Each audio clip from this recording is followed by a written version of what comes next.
ஒரு பெரிய கிராமம். அந்த கிராமத்தில் ஒரு பண்ணையார் வீடு. அதுதான் அந்த கிராமத்திலேயே பெரிய வீடு. ஒரு நாள் ஒரு திருடன் அந்த கிராமத்துக்கு வந்தான். சுற்றி பார்த்தான். அந்த பண்ணையார் வீடு கண்ணில் பட்டுது. இன்னைக்கு ராத்திரி இந்த வீட்டில் தான் நம்ம தொழில் ஆரம்பிக்கணும் அப்படின்னு சொல்லி அவன் முடிவு பண்ணிக்கிட்டான். ஏன்னா அதுதான் அந்த கிராமத்திலே கொஞ்சம் பெரிய வீடு. அங்கே தான் அவன் எதிர்பார்க்குறது ஏதாவது கிடைக்கும் அப்படிங்கிறது அவனுடைய முடிவு. நடு ராத்திரி அவன் மெதுவாக சுவர் ஏறி குதித்து அந்த பெரிய வீட்டுக்குள்ளே புகுந்தான். அங்கே போய் பார்த்தா முக்கியமான இடங்கள்ல எல்லாம் காவலுக்கு ஆள் நின்றுக்கிட்டு இருக்கிறாங்க ராத்திரி நேரத்தில். சரி, இந்த வீட்டில் நம்மால் திருட முடியாது அப்படின்னு முடிவு பண்ணிட்டு மெதுவாக வந்த வழியிலேயே திரும்பி வந்தான். அந்த சமயத்தில் காலில் ஏதோ தட்டுப்பட்டுது.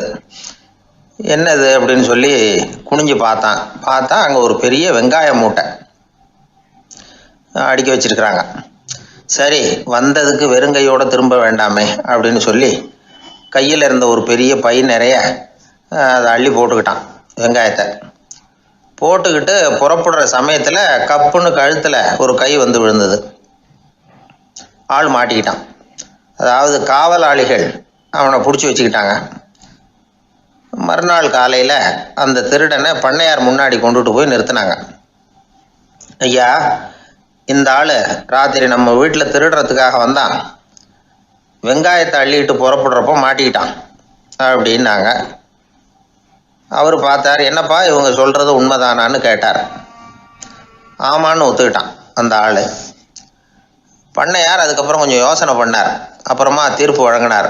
இதை பாருப்பா, நீ இங்கே திருட வந்தது குற்றம். அதுக்காக நீ 100 ரூபாய் அபராதம் செலுத்தணும், அல்லது 100 கசையடிகள் வாங்கணும். அதுவும் இல்லைன்னா நீயே திருடுன அவ்வளவு வெங்காயத்தையும் பச்சையா என் கண் முன்னாடியே சாப்பிட்டுடணும். இதில் எந்த தண்டனையை ஏற்றுக்கிறது அப்படிங்கிறத பற்றி நீயே யோசனை பண்ணி முடிவு எடுத்துக்கலாம் அப்படின்னு சொல்லிவிட்டார். அதாவது இவனே முடிவு பண்ணிக்க வேண்டியது. 100 ரூபா பணம் கட்டுறியா, இல்லது சாட்டை அடி வாங்குறியா, அல்லது வெங்காயத்தை சாப்பிட்றியா, இதுதான் அவர் கொடுத்தது. நீயே முடிவு பண்ணி சொல்லுன்னு விட்டார். திருடன் கொஞ்சம் நேரம் யோசனை பண்ணி பார்த்தான். அவனுக்கு இருக்கிறதுலே ரொம்ப சுலபமாக தெரிஞ்சது இந்த வெங்காயத்தையே சாப்பிட்டுட்றேன்ட்டான். ஐயா, நான் இந்த வெங்காயத்தையே சாப்பிட்டுட்றேன், அதுதான் எனக்கு கொஞ்சம் சுலபமாக தெரியுதுன்னா சரின்னு விட்டார் பண்ணையார். அப்படியே எல்லாத்தையும் கொண்டு வந்து கொட்டினாங்க. ஒவ்வொன்றா எடுத்து சாப்பிட ஆரம்பித்தான். கொஞ்ச நேரம் சுவாரஸ்யமாக சாப்பிட்டான். அதுக்கப்புறம் வாய் எரிய ஆரம்பிச்சுட்டுது. கண்ணு ரெண்டும் செவந்து போச்சு. கண்ணில் இருந்து தார தாரையாக கண்ணீர் வழிய ஆரம்பிச்சுட்டுது. ஒரே எரிச்சல். அவனால் தாக்கு பிடிக்க முடியல. வெங்காயம் பாதி கூட தீரல. பார்த்தான், சரி இது நமக்கு சரிப்பட்டு வராது அப்படின்னு முடிவு பண்ணிட்டான். ஐயா, என்னை மன்னிச்சுக்கோங்க, இது என்னால் முடியாது போல இருக்கு, பேசாமல் எனக்கு 100 சாட்டை அடியே கொடுத்துருங்க அப்படின்னா. அவரும் சரின்னார். சாட்டை அடி விழ ஆரம்பிச்சிது. அதுவும் ஆரம்பத்தில் ஒரு மாதிரியாக இருந்தது. ஒரு 60 அடிகள் விழுற வரைக்கும் தாங்கினான். அதுக்கு மேலே அவனால் முடியல, தாக்கு பிடிக்க முடியல. ஐயா, என்னை மன்னிச்சுக்கோங்க அப்படின்னு மறுபடியும் பண்ணையார் காலில் விழுந்தான். ஐயா, இதுவும் எனக்கு சரிப்பட்டு வராது போல இருக்கு, பேசாமல் 100 ரூபா அபராதமே கட்டிவிட்றேன் அப்படின்னா. அதே மாதிரி பணத்தை எடுத்து கொடுத்துட்டு அவன் பாட்டுக்கு போனான். இப்படி ஒரு கதை உண்டு. இந்த கதையை உலக புகழ்பெற்ற மனோதத்துவ மேதை எம் ஸ்காட் பெக் ஒரு உதாரணமாக எடுத்து சொல்கிறார். எதுக்காக அவர் எடுத்து சொல்கிறாருன்னா, இந்த முடிவெடுக்கும் திறன் அப்படிங்கிறத விளக்கிறதுக்காக. வாழ்க்கையில் முடிவெடுக்கிற திறன் நம்ம ஒவ்வொருத்தருக்கும் ரொம்ப அவசியம். எந்த சந்தர்ப்பத்தில் எப்படி முடிவெடுக்கிறோம் அப்படிங்கிறத வச்சு தான் நம்ம வாழ்க்கை அமையும். எவ்வளவு தான் பணம் இருந்தாலும் சரி, எவ்வளவு தான் படிச்சிருந்தாலும் சரி, இந்த முடிவெடுக்கிற திறன் சரியா இல்லைன்னா வாழ்க்கையில் பல சறுக்கல்களை சந்திக்க வேண்டியிருக்கும். நாம் முடிவுகள் எடுத்தால் அந்த முடிவுகளால் ஏற்படக்கூடிய விளைவுகளுக்கு நாம் பொறுப்பு ஏற்க வேண்டியிருக்குமே அப்படிங்கிற பயத்தினால முடிவெடுக்கிற அதிகாரத்தை பல சமயங்களில் நாம் மற்றவங்களுக்கு தாரவாத்து கொடுத்துட்றோம். நாமே முடிவெடுக்கக்கூடிய திறமையை வளர்த்துக்கிறது தான் ரொம்ப முக்கியம். ஒருத்தர் சொன்னார், சார், சின்ன சின்ன பிரச்சனைகள்ல எல்லாம் எங்கள் வீட்டில் என் மனைவி முடிவு எடுக்க விட்டுருவேன், பெரிய பிரச்சனைகள்ல எல்லாம் நான் தான் முடிவெடுப்பேன் அப்படின்னார். பரவாயில்லையே அப்படின்னு சொல்லி சின்ன சின்ன பிரச்சனைகள்னா எதுங்க அப்படின்னு கேட்டேன். ஒன்றும் இல்லை, இந்த வீட்டு வருமானத்தை பெருக்கிறது எப்படி, வீட்டு செலவை சரி கட்டுறது எப்படி, வீட்டு செலவுக்கு வாங்கியிருக்கிற கடனை அடைக்கிறது எப்படி, இதெல்லாம் சின்ன சின்ன பிரச்சனைகள். என் மனைவிகிட்ட முடிவெடுக்கிற விஷயத்தை விட்டுருவேன்னார். பெரிய பிரச்சனை தான் நான் எடுத்துக்குவேன்னார். அப்படின்னா பெரிய பிரச்சனைன்னா எது சார் அப்படின்னு கேட்டேன். அது என்னென்னா, இந்த உலக பொருளாதாரத்தை மேம்படுத்துறது எப்படி, 21ஆம் நூற்றாண்டில் என்னென்ன சவால்களை சந்திக்க வேண்டியிருக்கும் உலகம், இதெல்லாம் நான் பார்த்துக்குவேன் அப்படின்னார். பாருங்கள், இது பிரச்சனைகள்லேருந்து தப்பிக்கிற வழி. அதனால் வாழ்க்கையில் பிரச்சனைகளை சந்திக்கிறதுக்கு தயங்கப்படாது. அதே மாதிரி சரியான நேரத்தில் சரியான முடிவு எடுக்கிறதுக்கு நாம் கற்றுக்கணும். அது ரொம்ப முக்கியம். அந்த மரத்தின் உச்சியில் ஒரு பறவை கூடு, ஏதோ ஒரு பறவை கூடு கட்டியிருந்தது. அது என்ன பறவைன்னா ராஜாளி. ஒரு குரங்கு அந்த மரத்து கிளையில தாவி தாவி குதிச்சுக்கிட்டு இருந்தது. அப்போ இந்த கூட்டில் இருந்த முட்டை அது கண்ணில் போட்டுவிட்டுது. அதுக்கப்புறம் அது சும்மா இருக்குமா? விளையாட்டாக ஒரு முட்டையை எடுத்தது, மரத்தை விட்டு கீழே இறங்குச்சு. கீழே ஒரு குப்பை மேட்டில் ஒரு கோழி சில முட்டைகளை அது பாட்டுக்கு இட்டு வச்சிருந்தது. குரங்கு தன் கையில் இருந்த ராஜாளி பறவையோட முட்டையை அந்த கோழி முட்டைகளோட சேர்த்து போட்டுட்டு போயிட்டுது. கோழி வந்தது, பார்த்தது, அதுக்கு ஒன்றும் வித்தியாசம் புரியல. தன்னுடைய முட்டைகளோடு சேர்த்து அந்த ராஜாளி முட்டையையும் சேர்த்து அடைகாத்துது. கொஞ்ச நாளில் குஞ்சுகள்லாம் பொரிச்சுது, எல்லாம் முட்டையை விட்டு வெளியில் வந்தது. ராஜாளி பறவையோட குஞ்சு அந்த கோழி குஞ்சுகளோடவே சேர்ந்து வளர்ந்தது. மற்ற கோழி குஞ்சுகள் போலவே இதுவும் குப்பையை கிளறிச்சு புழு பூச்சிகளை சாப்பிட்டுது. காக்கைகள் தாக்கிறதுக்கு வந்ததுன்னா மற்ற கோழி குஞ்சுகள் மாதிரியே இதுவும் பயந்து போய் தாய் கோழியின் சிறகுகளுக்கு உள்ளே ஒளிஞ்சிக்கும். இப்படியே கொஞ்ச காலம் போச்சு. குஞ்சுகள்லாம் வளர்ந்து பெருசாகிட்டுது. சிலது சேவல்களாச்சு, சிலது கோழிகளாச்சு. அந்த ஒன்று மட்டும் ராஜாளி ஆச்சு. ஆனால் ஒரு விஷயம், தான் ஒரு ராஜாளிங்கிறது அந்த பறவைக்கு தெரியாது. தன்னையும் ஒரு கோழின்னே அது நினச்சிக்கிட்டு இருக்கு. அப்படி நினச்சிக்கிட்டு குப்பை மேட்டை கிளறிக்கிட்டு இருக்கு. ஒரு நாள் சாயந்தர நேரம் இந்த ராஜாளி பறவை கீழே அது பாட்டுக்கு வழக்கம் போல் குப்பையை கிளறிக்கிட்டு இருக்குது. அப்போது அண்ணாந்து பார்க்குது. வானத்தில் உயரத்தில் கூட்டமாக ராஜாளி பறவைகள் உல்லாசமாக வட்டம் அடித்து பறந்துக்கிட்டு இருக்கு. அதே இது பார்க்குது. இதுக்கு மனசுக்குள்ளே ஏக்கமாக போச்சான். அப்போது இதுக்கு ஆண்டவன் பேரில் கோபம் வந்துதான். ஆண்டவனுக்கு என் பேரில் ஏன் இந்த ஓர வஞ்சனை, என்னையும் ஒரு ராஜாளியாக படைச்சிருந்தா நானும் கூட இந்நேரம் ஆகாயத்தில் உல்லாசமாக பறந்துக்கிட்டு இருப்பேனே அப்படின்னு நினச்சி வருத்தப்பட்டு தான். இது வேடிக்கையாக இருக்குல்ல.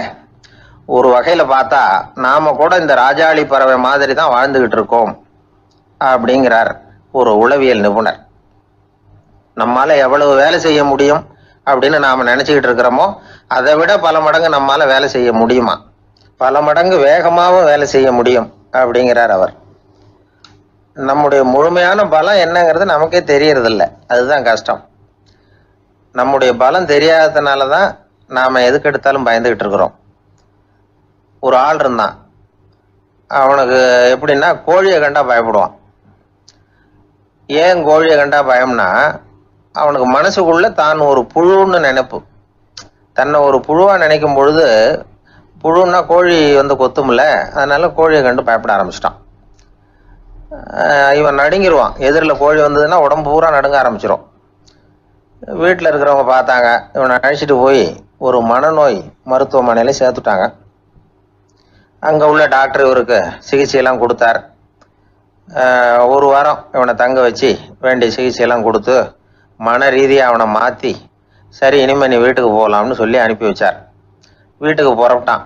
அப்போ சொன்னார், இதை பாருப்பா, நீ வீட்டுக்கு போகலாம், நேராக வீட்டுக்கு போ, நல்லா ஞாபகம் வச்சுக்கோ, இனிமே நீ ஒரு புழு கிடையாது, மனுஷன், தைரியமாக புறப்படு, போயிட்டு வா அப்படின்னு சொல்லி வழி அனுப்பி வச்சார்.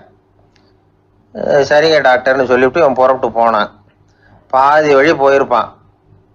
லேசாக நிமிர்ந்து பார்க்குறான், எதிரில் ஒரு கோழி வந்துக்கிட்டு இருக்கு. அது பாட்டுக்கு சாதாரணமாக நடந்து வந்துக்கிட்டு இருந்தது. அவ்வளவுதான், இவன் உடம்பு கிடுகிடுன்னு ஆட ஆரம்பிச்சுட்டுது. திரும்பி ஓடி வந்துட்டான். டாக்டர் கேட்டார், ஏன்ப்பா திரும்பி ஓடி வந்துட்டேன்னு. பாதி தூரம் போயிட்டேன் டாக்டர், எதிரில் ஒரு கோழி வந்துக்கிட்டு இருக்குது, அதான் பயமாக இருந்தது, வந்துட்டேன்னா. டாக்டருக்கு ஒரு மாதிரி ஆகிடுது. அவர் சொன்னார், இதை பாருப்பா, நான் தான் சொன்னேனே, நீ ஒரு புழு இல்லை, மனுஷன். இனிமேல் நீ புழு கிடையாது, நீ ஒரு மனுஷன். நீ ஒரு புழு இல்லைங்கிறது இன்னமும் உனக்கு புரியலையா அப்படின்னார் டாக்டர். நான் புழு இல்லைங்கிறது எனக்கு தெரிஞ்சுட்டுது டாக்டர், இது அந்த கோழிக்கு தெரியுமான்னு தெரியலையே அப்படின்னா. இவெல்லாம் எந்த காலத்தில் மாறுறது? அதனால் வாழ்க்கையில் வெற்றி பெறணும் அப்படின்னு நினைக்கிறவங்க யாராக இருந்தாலும் தன்னுடைய பலம் என்ன அப்படிங்கிறத முதல்ல புரிஞ்சுக்கணும். தன்னுடைய சக்தியை புரிஞ்சுக்கிட்டவன் வெற்றி பெறுவது நிச்சயம். எது ரொம்பவும் கஷ்டமான காரியம் அப்படின்னு கேட்டார் ஒருத்தர். ஒருத்தருக்கு ஒருத்தர் சண்டை போடாமல் இருக்கிறது தான் ரொம்ப கஷ்டமான காரியம் அப்படின்னு தோணுது. ஒரு நாட்டுக்கும் இன்னொரு நாட்டுக்கும் சண்டை, நாட்டுக்குள்ளேயே ஒரு குரூப்புக்கும் இன்னொரு குரூப்புக்கும் சண்டை. ஏன் சண்டை போட்டுக்கிறீங்கன்னு கேட்டு பாருங்கள். நாங்கள் சமாதானத்துக்காக தான் சண்டை போட்டுக்கிறோம் அப்படிம்பாங்க. வாழறதுக்காக பிறந்த மனுஷன் லட்சியத்துக்காக உயிரை விட தயார் அப்படின்னு சொல்லிகிட்டு இருப்பான். அப்படி உயிரை விடுறவங்கள நாமளும் பாராட்டுவோம். ஆனால் ஒன்றும் இல்லாத விஷயங்களுக்கெல்லாம் சண்டை போடுறவங்களெல்லாம் அப்படிப்பட்டவங்களையும் சரி உயிரை விடுறவங்களையும் சரி என்னென்னு சொல்கிறது? யுத்தங்களாலேயும் சண்டைகளாலேயும் நாம் அடையிறது என்னங்கிறது ஒரு பக்கம் இருக்கட்டும், இழக்கிறது என்ன தெரியுமா? ஏராளமான உயிர்கள். ரத்தம் சிந்துறதுக்கு நான் தயார் அப்படின்னு மார்தட்டி சொல்லலாம். ஆனால் ரத்தம் சிந்தினா உயிர் காத்துக்கிட்டு இருக்க தயார் இல்லை. அதாவது உயிர் நமக்காக காத்துக்கிட்டு இருக்க தயார் இல்லை. இழக்கிற ரத்தத்தை ஈடுகட்டினா தான் உயிரை காப்பாற்ற முடியும். அதனால் இது சம்மந்தமாக ஆராய்ச்சி செய்கிற கட்டாயம் ஏற்பட்டு போச்சு. அதோட விளைவாக புதுசாக ஒன்றை கண்டுபிடிச்சிருக்கிறாங்க. அதுதான் செயற்கை ரத்த பொடி. இப்போ இந்த திடீர் சாம்பார் பொடி, திடீர் ரசப்பொடி, திடீர் காப்பி பொடி இப்படிலாம் சொல்கிறோம்ல, அது மாதிரி இது திடீர் ரத்த பொடி. இஸ்ரேல் ஒரு சின்ன நாடு, மக்கள் தொகை குறைச்சல், அதோட போர்கள் வேறு. அதனால் காயம்பட்டவங்களை காப்பாற்றியே தீர வேண்டிய கட்டாயம். காப்பாற்றணும்னா ரத்த இழப்பை தடுக்கணும். அப்படின்னா உடனடியாக புது ரத்தம் செலுத்தி ஆகணும். திடீர்னு ரத்தம் வேணும்னா எங்கே போகிறது? அதுவும் கிடைக்கிற ரத்தம் சேர்கிற குரூப்பாக இருக்கணும். ஒரு வேடிக்கை பார்த்தீங்களா, நான் வேறு குரூப்பு நீ வேறு குரூப்புன்னு இவன் சண்டை போடுறான். இதில் அடிபட்டவனுக்கு ரத்தம் கொடுக்க போனால் அதுலேயும் அது வேறு வேறு குரூப்பாக இருக்குது. அது ரத்தமும் வேறு வேறு குரூப்புன்னு சொல்லிகிட்டு இருக்குது. எந்த குரூப்பு ரத்தம் வேணும்? அது உடனடியாக கிடைக்கலன்னா என்ன பண்ணுறது? இப்படிப்பட்ட கஷ்டம்லாம் நமக்கு வந்துடுது. இதுக்காக தான் விஞ்ஞானிகள் இந்த ரத்த பொடியை கண்டுபிடிச்சிருக்கிறாங்க. அதாவது ஒரு ஆள் அடிபட்டு போட்டான்னு வச்சுங்களேன், அவனுக்கு ரத்தம் கிடைக்கல. உடனே என்ன பண்ணலாம்? இந்த சுத்தப்படுத்தப்பட்ட தண்ணீரை கொஞ்சம் எடுத்துக்க வேண்டியது, அதில் இந்த ரத்த பொடியை கரைக்க வேண்டியது. இப்போ இந்த செயற்கை ரத்தம் தயாராகிட்டுது. இதை அந்த ஆள் உடம்புல ஏற்றி விட்டுற வேண்டியது. இயற்கையாக நம்ம உடம்புல இருக்கிற ரத்தம் என்னென்ன வேலை செய்யுதோ அதே வேலையை இதுவும் செய்யும். அதாவது ஆக்சிஜனை உடம்புல எல்லா இடத்துக்கும் எடுத்துகிட்டு போகுது. அந்த வேலையை இந்த செயற்கை ரத்தமும் செஞ்சுருது. ஆனால் ஒரு விஷயம், இந்த செயற்கை ரத்தம் ஒரு அவசரத்துக்கு தான் உபயோகப்படுத்தலாம், ஒரு முதல் உதவி மாதிரி. அதை அப்படியே நிரந்தரமாக விட்டுற முடியாது. பின்னாடி தேவையான குரூப்பு உண்மையான ரத்தம் கிடைச்ச உடனே அதை செலுத்திக்கணும். உண்மையான ரத்தத்தை 20லேருந்து 40 நாள் வரைக்கும் தான் பாதுகாக்க முடியும். அதுவும் குளிர்பதன பெட்டியில். அதுக்குள்ளே உபயோகப்படுத்தலைன்னா அது வீணாக போயிடும். இந்த ரத்த பொடி அப்படி இல்லை, எவ்வளோ நாள் வேணும்னாலும் அப்படியே வச்சுருக்கலாம். குளிர்பதன பெட்டியும் தேவையில்லை. ஆனால் ஒன்று, இது தண்ணியில் கலந்து செயற்கை ரத்தமாக ஆக்கிவிட்டா அதோட வலு 72 மணி நேரம் தான். அதாவது 3 நாள். அதுக்குள்ளே அந்த ஆசாமியை எங்கேயாவது ஆஸ்பத்திரிக்கு தூக்கிட்டு போய் உண்மையான ரத்தத்தை கொடுத்துடணும். சண்டையில் அடிபடுறவங்க, சாலை விபத்தில் அடிபடுறவங்க, இவங்களுக்கெல்லாம் அவசரத்துக்கு கை கொடுத்து உதவுறது இந்த செயற்கை ரத்த பொடி. அதுக்கப்புறம் நாம் கொடுக்குற ரத்தம் தான் அவங்கள காப்பாற்றணும். இன்றைக்கி ரத்தத்தை தானமாக கொடுக்க தயாராக இருக்கிற நல்ல உள்ளங்கள் ஏராளம். எவ்வளவு ஆக்சிடெண்ட்டு, ஆப்ரேஷன், இதில் சம்மந்தப்பட்டவங்களை காப்பாற்றுறது நாம் தானமாக கொடுக்குற ரத்தம் தானே. ஒரு ஆக்சிடெண்ட்டு, ஒரு ஸ்கூட்டர் ஒரு ஆள் மேலே மோதி விட்டுது, பார்த்து வரக்கூடாதா அப்படின்னா அந்த ஆள், நீ தான் பார்த்து நடக்கணும், ஏன்னா 20 வருஷமாக நான் அந்த ஸ்கூட்டரை ஓட்டிகிட்டு இருக்கிறேன் அப்படின்னு நானா இவன்.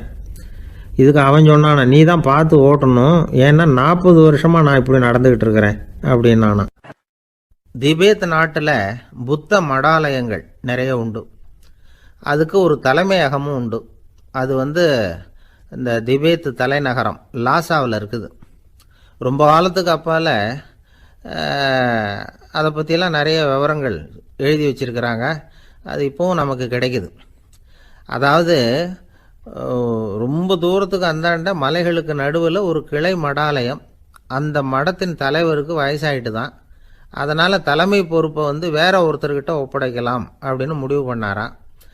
உடனே ஒரு லாமாவை கூப்பிட்டார். அவர் மூலமாக தலைமை மடாலயத்துக்கு செய்தி அனுப்புனார், பொருத்தமான வாரிசு ஒருத்தரை அனுப்பி வைக்கும்படியாக. அந்த வாலிப லாமா புறப்பட்டார். காடு மேடெல்லாம் நடந்து போகிறார். ரொம்ப நாள் கழித்து தலைமை பீடத்தை அடைஞ்சார். தலைமை குருக்கிட்ட விவரத்தை சொன்னார். தகுதியான ஒருத்தரை அனுப்பி வச்சா அழைச்சிட்டு போகிறேன் அப்படின்னார். சரி, நாளைக்கு காலையில் நீங்கள் அவங்க எல்லாரையும் அழைச்சிட்டு போகலாம்னார் அவர். அவங்க எல்லாரையுமா? அங்கே தேவைப்படுறது ஒருத்தர் தானே அப்படின்னார் இவர். ஆமான்னார். அப்புறம் ஏன் எல்லாரையும் அழைச்சிட்டு போக சொல்கிறீங்கன்னார். அது இப்போ உனக்கு புரியாது. நான் ஒரு 100 பிக்குகளை அனுப்புகிறேன், அதாவது பிட்சுகளை. அவ்வளவு பேரையும் அங்கே வச்சு சமாளிக்க முடியாது அப்படின்னாரு இவர். இருந்தாலும் இப்போ அந்த தலைமை குரு என்ன சொன்னார்னா, அதை பற்றி கவலைப்படாத, நான் 100 பேரை அனுப்புகிறேன். அதில் 99 பேர் வழியிலேயே காணாமல் போடுவாங்க, ஒருத்தன் மட்டும்தான் வருவான். அவனும் அங்கே வந்து சேர்ந்துட்டானா நீ ரொம்ப கொடுத்து வச்சவன் அப்படின்னார். இவருக்கு ஒன்றும் புரியல. இருந்தாலும் மறுநாள் அந்த வாலிப லாமா 100 பேரை அழைச்சிக்கிட்டு புறப்பட்டார். போகிற வழியிலேயே பல பேர் அங்கங்கே பிச்சுக்கிட்டு போயிட்டாங்க. அவர் சொன்னது மாதிரியே. வழியில் அவங்க ஊர்கள் இருந்தது தான் காரணம். அப்பா அம்மாவை பார்த்துட்டு வரேன் அப்படின்னு கொஞ்சம் பேர் போனாங்க. சொந்த பந்தத்தை பார்த்துட்டு வரேன் அப்படின்னு கொஞ்சம் பேர். ஒரு வாரம் ஆச்சு. இப்போ மிஞ்சினது 10 பேர் தான். வழியில் ஒரு நகரம். அங்கே சில பிட்சுக்கள் வந்து சந்தித்தாங்க. எங்கள் மடத்து தலைவர் இறந்துட்டார், உங்களில் யாராவது ஒருத்தர் எங்களுக்கு தலைவராக முடியுமா அப்படின்னு கேட்டாங்க. 10 பேரும் தயார். அதில் ஒருத்தரை அழைச்சிட்டு அவங்க போயிட்டாங்க. இன்னொரு ஊரில் சில பேர் வந்தாங்க, வழி மறிச்சாங்க. நில்லுங்க, எங்கள் மன்னர் மகளுக்கு திருமணம், அதை நடத்தி வைக்க 3 லாமாக்கள் தேவை அப்படின்னாங்க. இப்படி கொஞ்சம் கொஞ்சமாக எல்லாரும் காலி. கடைசியில் 2 பேரும் மிஞ்சினாங்க. அங்கே ஒரு இளம்பெண் எதிரில் வந்தா. எங்கள் அப்பா வேட்டைக்கு போயிருக்கிறாரு, இன்னும் திரும்பி வரல. வீட்டில் வேறு யாரும் இல்லை, தனியாக இருக்க பயமாக இருக்குது, யாராவது ஒருத்தர் எனக்கு துணையாக இருக்கணும் அப்படின்னு கேட்டுக்கிட்டா. எங்கள் 2 பேரில் நீயே ஒருத்தரை தேர்ந்தெடுத்துக்கோ, இல்லைன்னா எங்களுக்குள்ளே சண்டை வந்துடும் அப்படின்னாங்க. இப்போ மிஞ்சினவர் ஒருத்தர். அவருக்கும் ஒரு சோதனை வந்தது. ஒரு தர்க்கவாதி எதிரில் வந்தான். உன்னோட வாதம் பண்ணணும்னா. இவனோட வாதம் பண்ணுறேன், அது முடிய ரொம்ப காலம் ஆகலாம். தர்க்கத்தில் நான் ஜெயிச்சா அங்கே வரேன், இல்லைன்னா இவருடைய சீடனை ஆயிடுவேன் அப்படின்னார் அவர். கடைசியாக அழைக்க வந்த வாலிப லாமா மட்டும் வெறுங்கையோடு திரும்பி போனார். அங்கே இருந்த வயசான மடாதிபதி கேட்டார், எத்தனை பேர் அங்கேருந்து புறப்பட்டீங்கன்னார். என்னையும் சேர்த்து 101ன்னார் அவர். நல்லது, நீயாவது திரும்பி வந்தியே, அதுதான் எனக்கு போதும். ஏன்னா நீ தான் எனக்கு உண்மையான வாரிசு. அந்த 100 பேரில் யாரும் வரமாட்டாங்க அப்படின்னார் அவர். ஏன்னா அவருக்கு தெரியும் இவர் ஒருத்தர் தான் திரும்பி வருவாருங்கிறது. திபேத்தில் ஒரு பழங்கால பழமொழி உண்டாம், 100 பேர் செல்லலாம், எப்பொழுதாவது ஒருவன் அபூர்வமாக அடைய வேண்டிய இடத்தை அடைவான். இதுதான் அந்த பழமொழி. ஒரு உன்னதமான இலக்கை அடையணும்னா அது அவ்வளவு சுலபமான காரியம் இல்லை. இந்த காலத்து மடாலயம் ஒன்று, அதில் ஒரு தலைவர், அவருக்கு வயசாகிட்டுது, தனக்கு ஒரு வாரிசை நியமிக்கணும் அப்படின்னு ஆசைப்பட்டார். ரொம்ப கஷ்டப்பட்டு ஒருத்தரை பிடிச்சார். தனக்கு வாரிசாக நியமிச்சுட்டு அவர் சமாதி ஆகிட்டார். புதுசாக பொறுப்பேற்றுக்கிட்டவர் அப்படியே உட்காந்துருந்தார். அவரை தேடிட்டு பத்திரிகை நிருபர்கள்லாம் வந்தாங்க, கேட்டாங்க. அவர் உங்கள் பொறுப்பில் அவர் பெரியவர் விட்டுட்டு போன இது எவ்வளவு சுமாராக தேரும், எவ்வளவு விட்டுட்டு போனார் அப்படின்னு கேட்டிருக்கிறாங்க. அது என்ன ஒரு 50 லட்சம் இருக்கும் அப்படின்னாராம். அவ்வளவும் பணமா அப்படின்னு கேட்டிருக்காங்க. இல்லைங்க, கடன் அப்படின்னாராம் இவர். காலை நேரம், கடற்கரை ஓரம், காலை வீசிக்கிட்டு கையை வீசிக்கிட்டு ஏதோ சண்டைக்கு போகிற சிப்பாய் மாதிரி எல்லாரும் நடந்து போயிட்டுருக்கிறாங்க. நடைப்பயிற்சி. அதில் நமக்கு தெரிஞ்ச ஒருத்தர் எதிரில் வந்தார் ரொம்ப வேகமாக. என்ன சார் வாக்கிங்க அப்படின்னு கேட்டோம். அவரால் ஆமாம்னு பதில் சொல்ல முடியல, அவ்வளவு கஷ்டம். மூச்சு விடுறதுக்கே வாயை திறந்து மூடிட்டு இருக்கிறார். எங்கே பேசுறது? கொஞ்சம் நின்று நிதானித்து மூச்சு விட்டுட்டு அதுக்கப்புறம் சொன்னார் ஆமாம் அப்படின்னு. என்ன சார் இவ்வளவு வேகம்னோ? உங்கள் பேச்சை கேட்டுவிட்டு தான் சார் நடக்க ஆரம்பித்தோம். நீங்கள் தான் அடிக்கடி சொல்லிகிட்டு இருந்தீங்க நடக்கிறது நல்லதுன்னு. அன்னையிலேருந்து ஆரம்பிச்சுட்டேன், ஆனால் ரொம்ப கஷ்டமாக இருக்குது சார். இப்போ பாருங்கள், உங்கள்கிட்ட சுலபமாக பேசக்கூட முடியல, மூச்சு வாங்குது, உடம்பு கூட வலிக்கிறது மாதிரி இருக்குது அப்படின்னு அவர் பாட்டுக்கு பேச ஆரம்பிச்சிட்டார். உங்களை யார் சார் இவ்வளவு வேகமாக நடக்க சொன்னது? வேகத்தை குறைங்க, மெதுவாக நடங்க அப்படின்னோம். நீங்கள் நடக்கிறதுனால என்னென்ன சௌகரியம்னு அன்னைக்கு சொன்னீங்களே தவிர சௌகரியமாக நடக்கிறது எப்படின்னு சொல்லலையே அப்படின்னார் அவர். இன்னமும் லேசாக மூச்சு வாங்கிக்கிட்டே சொன்னால் கூட இவர் சொல்கிறதுலேயே ஒரு நியாயம் இருக்குது. அதனால் இந்த நடைப்பயிற்சி பண்ணுறவங்க கவனிக்க வேண்டிய சில முக்கியமான குறிப்புகள் இருக்குது. அது என்னென்னங்கிறத அவங்க தெரிஞ்சுக்கணும். அது தெரிஞ்சு வச்சுக்கிறது நல்லது. இதெல்லாம் மருத்துவ நிபுணர்கள் சொல்கிற குறிப்புகள். அவங்க என்ன சொல்கிறாங்க தெரியுமா? உங்கள் வயசு 40க்கு மேலேயா? உங்கள் எடை இருக்க வேண்டியதை விட 10 கிலோ அதிகமாக இருக்குதா? நீங்கள் புகை பிடிக்கிறவரா? இதய நோய், இரத்த நாள நோய், உயர் இரத்த அழுத்தம் இப்படி ஏதாவது உங்களுக்கு உண்டா? அப்படின்னா நீங்கள் உங்கள் இஷ்டத்துக்கு வரிஞ்சு கட்டிக்கிட்டு நடைப்பயிற்சி பண்ண ஆரம்பிச்சிடாதீங்க. முதல்ல ஒரு மருத்துவ பரிசோதனை பண்ணிக்கோங்க, அதுதான் நல்லது அப்படின்னு அவங்க சொல்கிறாங்க. நடக்கிறப்போ, உடற்பயிற்சி செய்கிறப்போ மார்பு பகுதியில் அல்லது வேறு எங்கேயாவது தொடர்ந்து வலி இருந்ததுன்னா பயிற்சியை நிறுத்தி விட்டு டாக்டரை போய் பார்க்கணும். நடைப்பயிற்சி பண்ணுறப்போ உங்கள் சக்திக்கு தகுந்த மாதிரி மெதுவாக அதிக கஷ்டம் இல்லாமல் முன்னேறலாம். அங்கே என்ன போட்டியாக வைக்கிறாங்க? முந்திக்கிட்டு போய் என்ன பண்ண போகிறோம்? பரிசாக வாங்க போகிறோம். அதனால் நிதானம் அவசியம் அப்படிங்கிறது அவங்க ஆலோசனை. தொந்தரவு கொடுக்காத ஷூ, ட்ரெஸ்ஸு இதுகளை உபயோகப்படுத்துங்க. பாதத்தில் ஆடு தசை இருக்குல்ல, அங்கே ஏதாவது பிரச்சனை இருந்ததுன்னா டாக்டரை பாருங்கள். இந்த பாதத்தில் வலி வரும் அந்த இடத்துல. வெயில் காலமாக இருந்தால் தலைக்கு தொப்பி வச்சுக்கோங்க. பனியில் நடந்தாலும் அப்படி தான். தலையை பத்திரமா பார்த்துக்குங்க. நம்மக்கிட்ட ஏதோ கொஞ்சம் உருப்படியாக தெரியறது அதுதானே. உடற்பயிற்சிக்கு முன்னாடி பின்னாடி பயிற்சி செய்கிறப்போ நிறைய தண்ணி குடிக்கலாமா. முதல் 1 மாதத்துக்கு கொஞ்சம் தளர்த்தியாக சாவகாசமாக நடக்கலாம். மணிக்கு 3 அல்லது 4 கிலோமீட்டர் வேகம்னு வச்சுங்களேன். அதுக்கப்புறம் வேகத்தை அதிகப்படுத்தலாம். மணிக்கு 6 அல்லது 8 கிலோமீட்டர் அளவுக்கு நடக்கலாம். நல்லா கையை வீசிக்கிட்டு நடக்கணும். மூச்சு விடுற எண்ணிக்கை அதிகரிக்கணும். இது மாதிரி ஒரு 30 நிமிஷம் நடக்கலாம். தனியாக நடந்து போகிறதுக்கு உங்களுக்கு என்னமோ மாதிரி இருக்குதா? கூட யாரையாவது சேர்த்துக்குங்க. ஒரு குரூப்பாக சேர்ந்து போகலாம். நடக்கிறதுங்கிறத ஒரு சந்தோஷமான சமாச்சாரமாக ஆக்கிக்கணும். தினம் இப்படி நடக்க வேண்டி இருக்குதே அப்படின்னு புலம்பிக்கிட்டே போகக்கூடாது. சில பேர் நடக்கிறப்போ கடந்த காலத்தை அசை போட்டுக்கிட்டே போவாங்க. சில பேர் வருங்காலத்தை அசை போட்டுக்கிட்டே போவாங்க. சில பேர் முக்கியமான திட்டம்லாம் இப்படி நடக்கிறப்ப தான் தீர்மானம் பண்ணுவாங்க. நடக்கிறதுனால மன இறுக்கம் குறையுது, பரபரப்பு குறையுது, மன ஆற்றல் பெருகுது, தன்னம்பிக்கை வளருது, முதுமை தள்ளி போகுது, செயல்திறன் அதிகரிக்குது. இதை தவிர உடம்புக்கும் பல விதமான சௌகரியங்கள் ஏற்படுது. அதனால் இது வரைக்கும் நடக்க ஆரம்பிக்காதவங்க இனிமேல் இந்த குறிப்புகளை கவனத்தில் வச்சுக்கிட்டு நடக்க ஆரம்பிச்சுடலாம். சார்லஸ் லேம்ப் அப்படின்னு ஆங்கில இலக்கிய மேதை ஒருத்தர், அவர் ஒரு தரம் உடம்பு சரியில்லைன்னு டாக்டர்கிட்ட போனாராம்.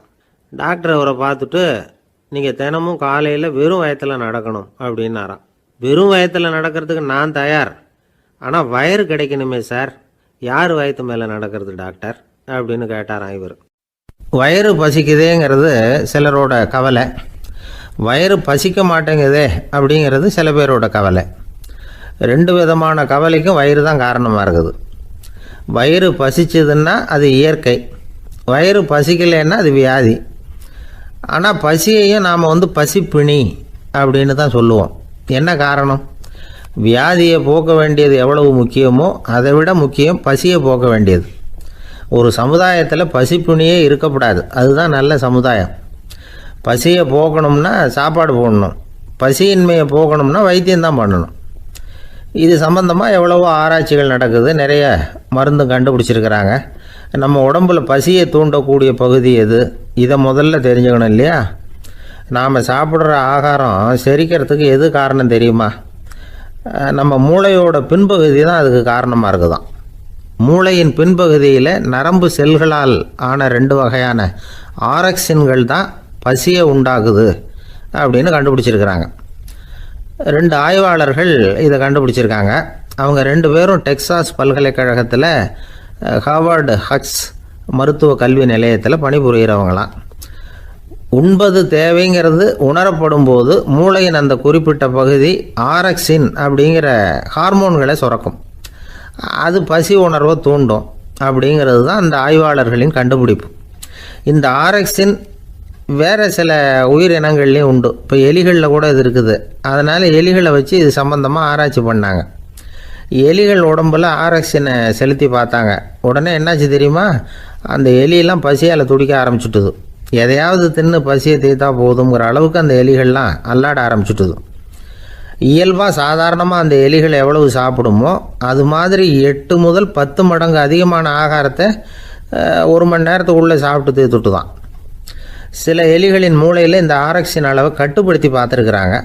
உடனே என்னாச்சு தெரியுமா, அதெல்லாம் சாப்பாட்டை கண்டா முகத்தை திருப்பிட்டு போக ஆரம்பிச்சுட்டு தான். அந்த எலிகளுக்கு பசி எடுக்கலையாம். இந்த ஆராய்ச்சியின் அடிப்படையில் பசியை எடுக்காமல் இருக்கிற மனிதர்களுக்கும் பசியை தூண்ட முடியும் அப்படின்னு சொல்லி ஆராய்ச்சியாளர்கள் தெரிவிச்சிருக்கிறாங்க. ஆக ஆரக்சின் தான் பசிக்கு காரணம்ங்கிறது தெரிஞ்சு போச்சு. சரி, இந்த ஆரக்சின் அப்படின்னா என்ன? அது ஒரு கிரேக்க சொல். அதுக்கு பசின்னு அர்த்தம். நம்ம ஆளுங்களுக்கெல்லாம் பசியை தூண்டுறதுக்கு மருந்து தேவையில்லை, பசியை குறைக்கிறதுக்கு தான் மருந்து தேவை. ஒரு அம்மா டாக்டரை தேடி வந்தாங்களாம். டாக்டர், எங்கள் வீட்டுக்காரருக்கு திடீர்னு அகோர பசி, நிறைய சமைச்சு போடுறேன், அவ்வளவையும் சாப்பிட்டுட்டு கீழே கிடக்கிற குப்பை கூலங்களையும் எடுத்து சாப்பிட ஆரம்பிச்சுட்றார், என்னன்னு கவனித்து பாருங்கள் அப்படின்னாங்களாம்.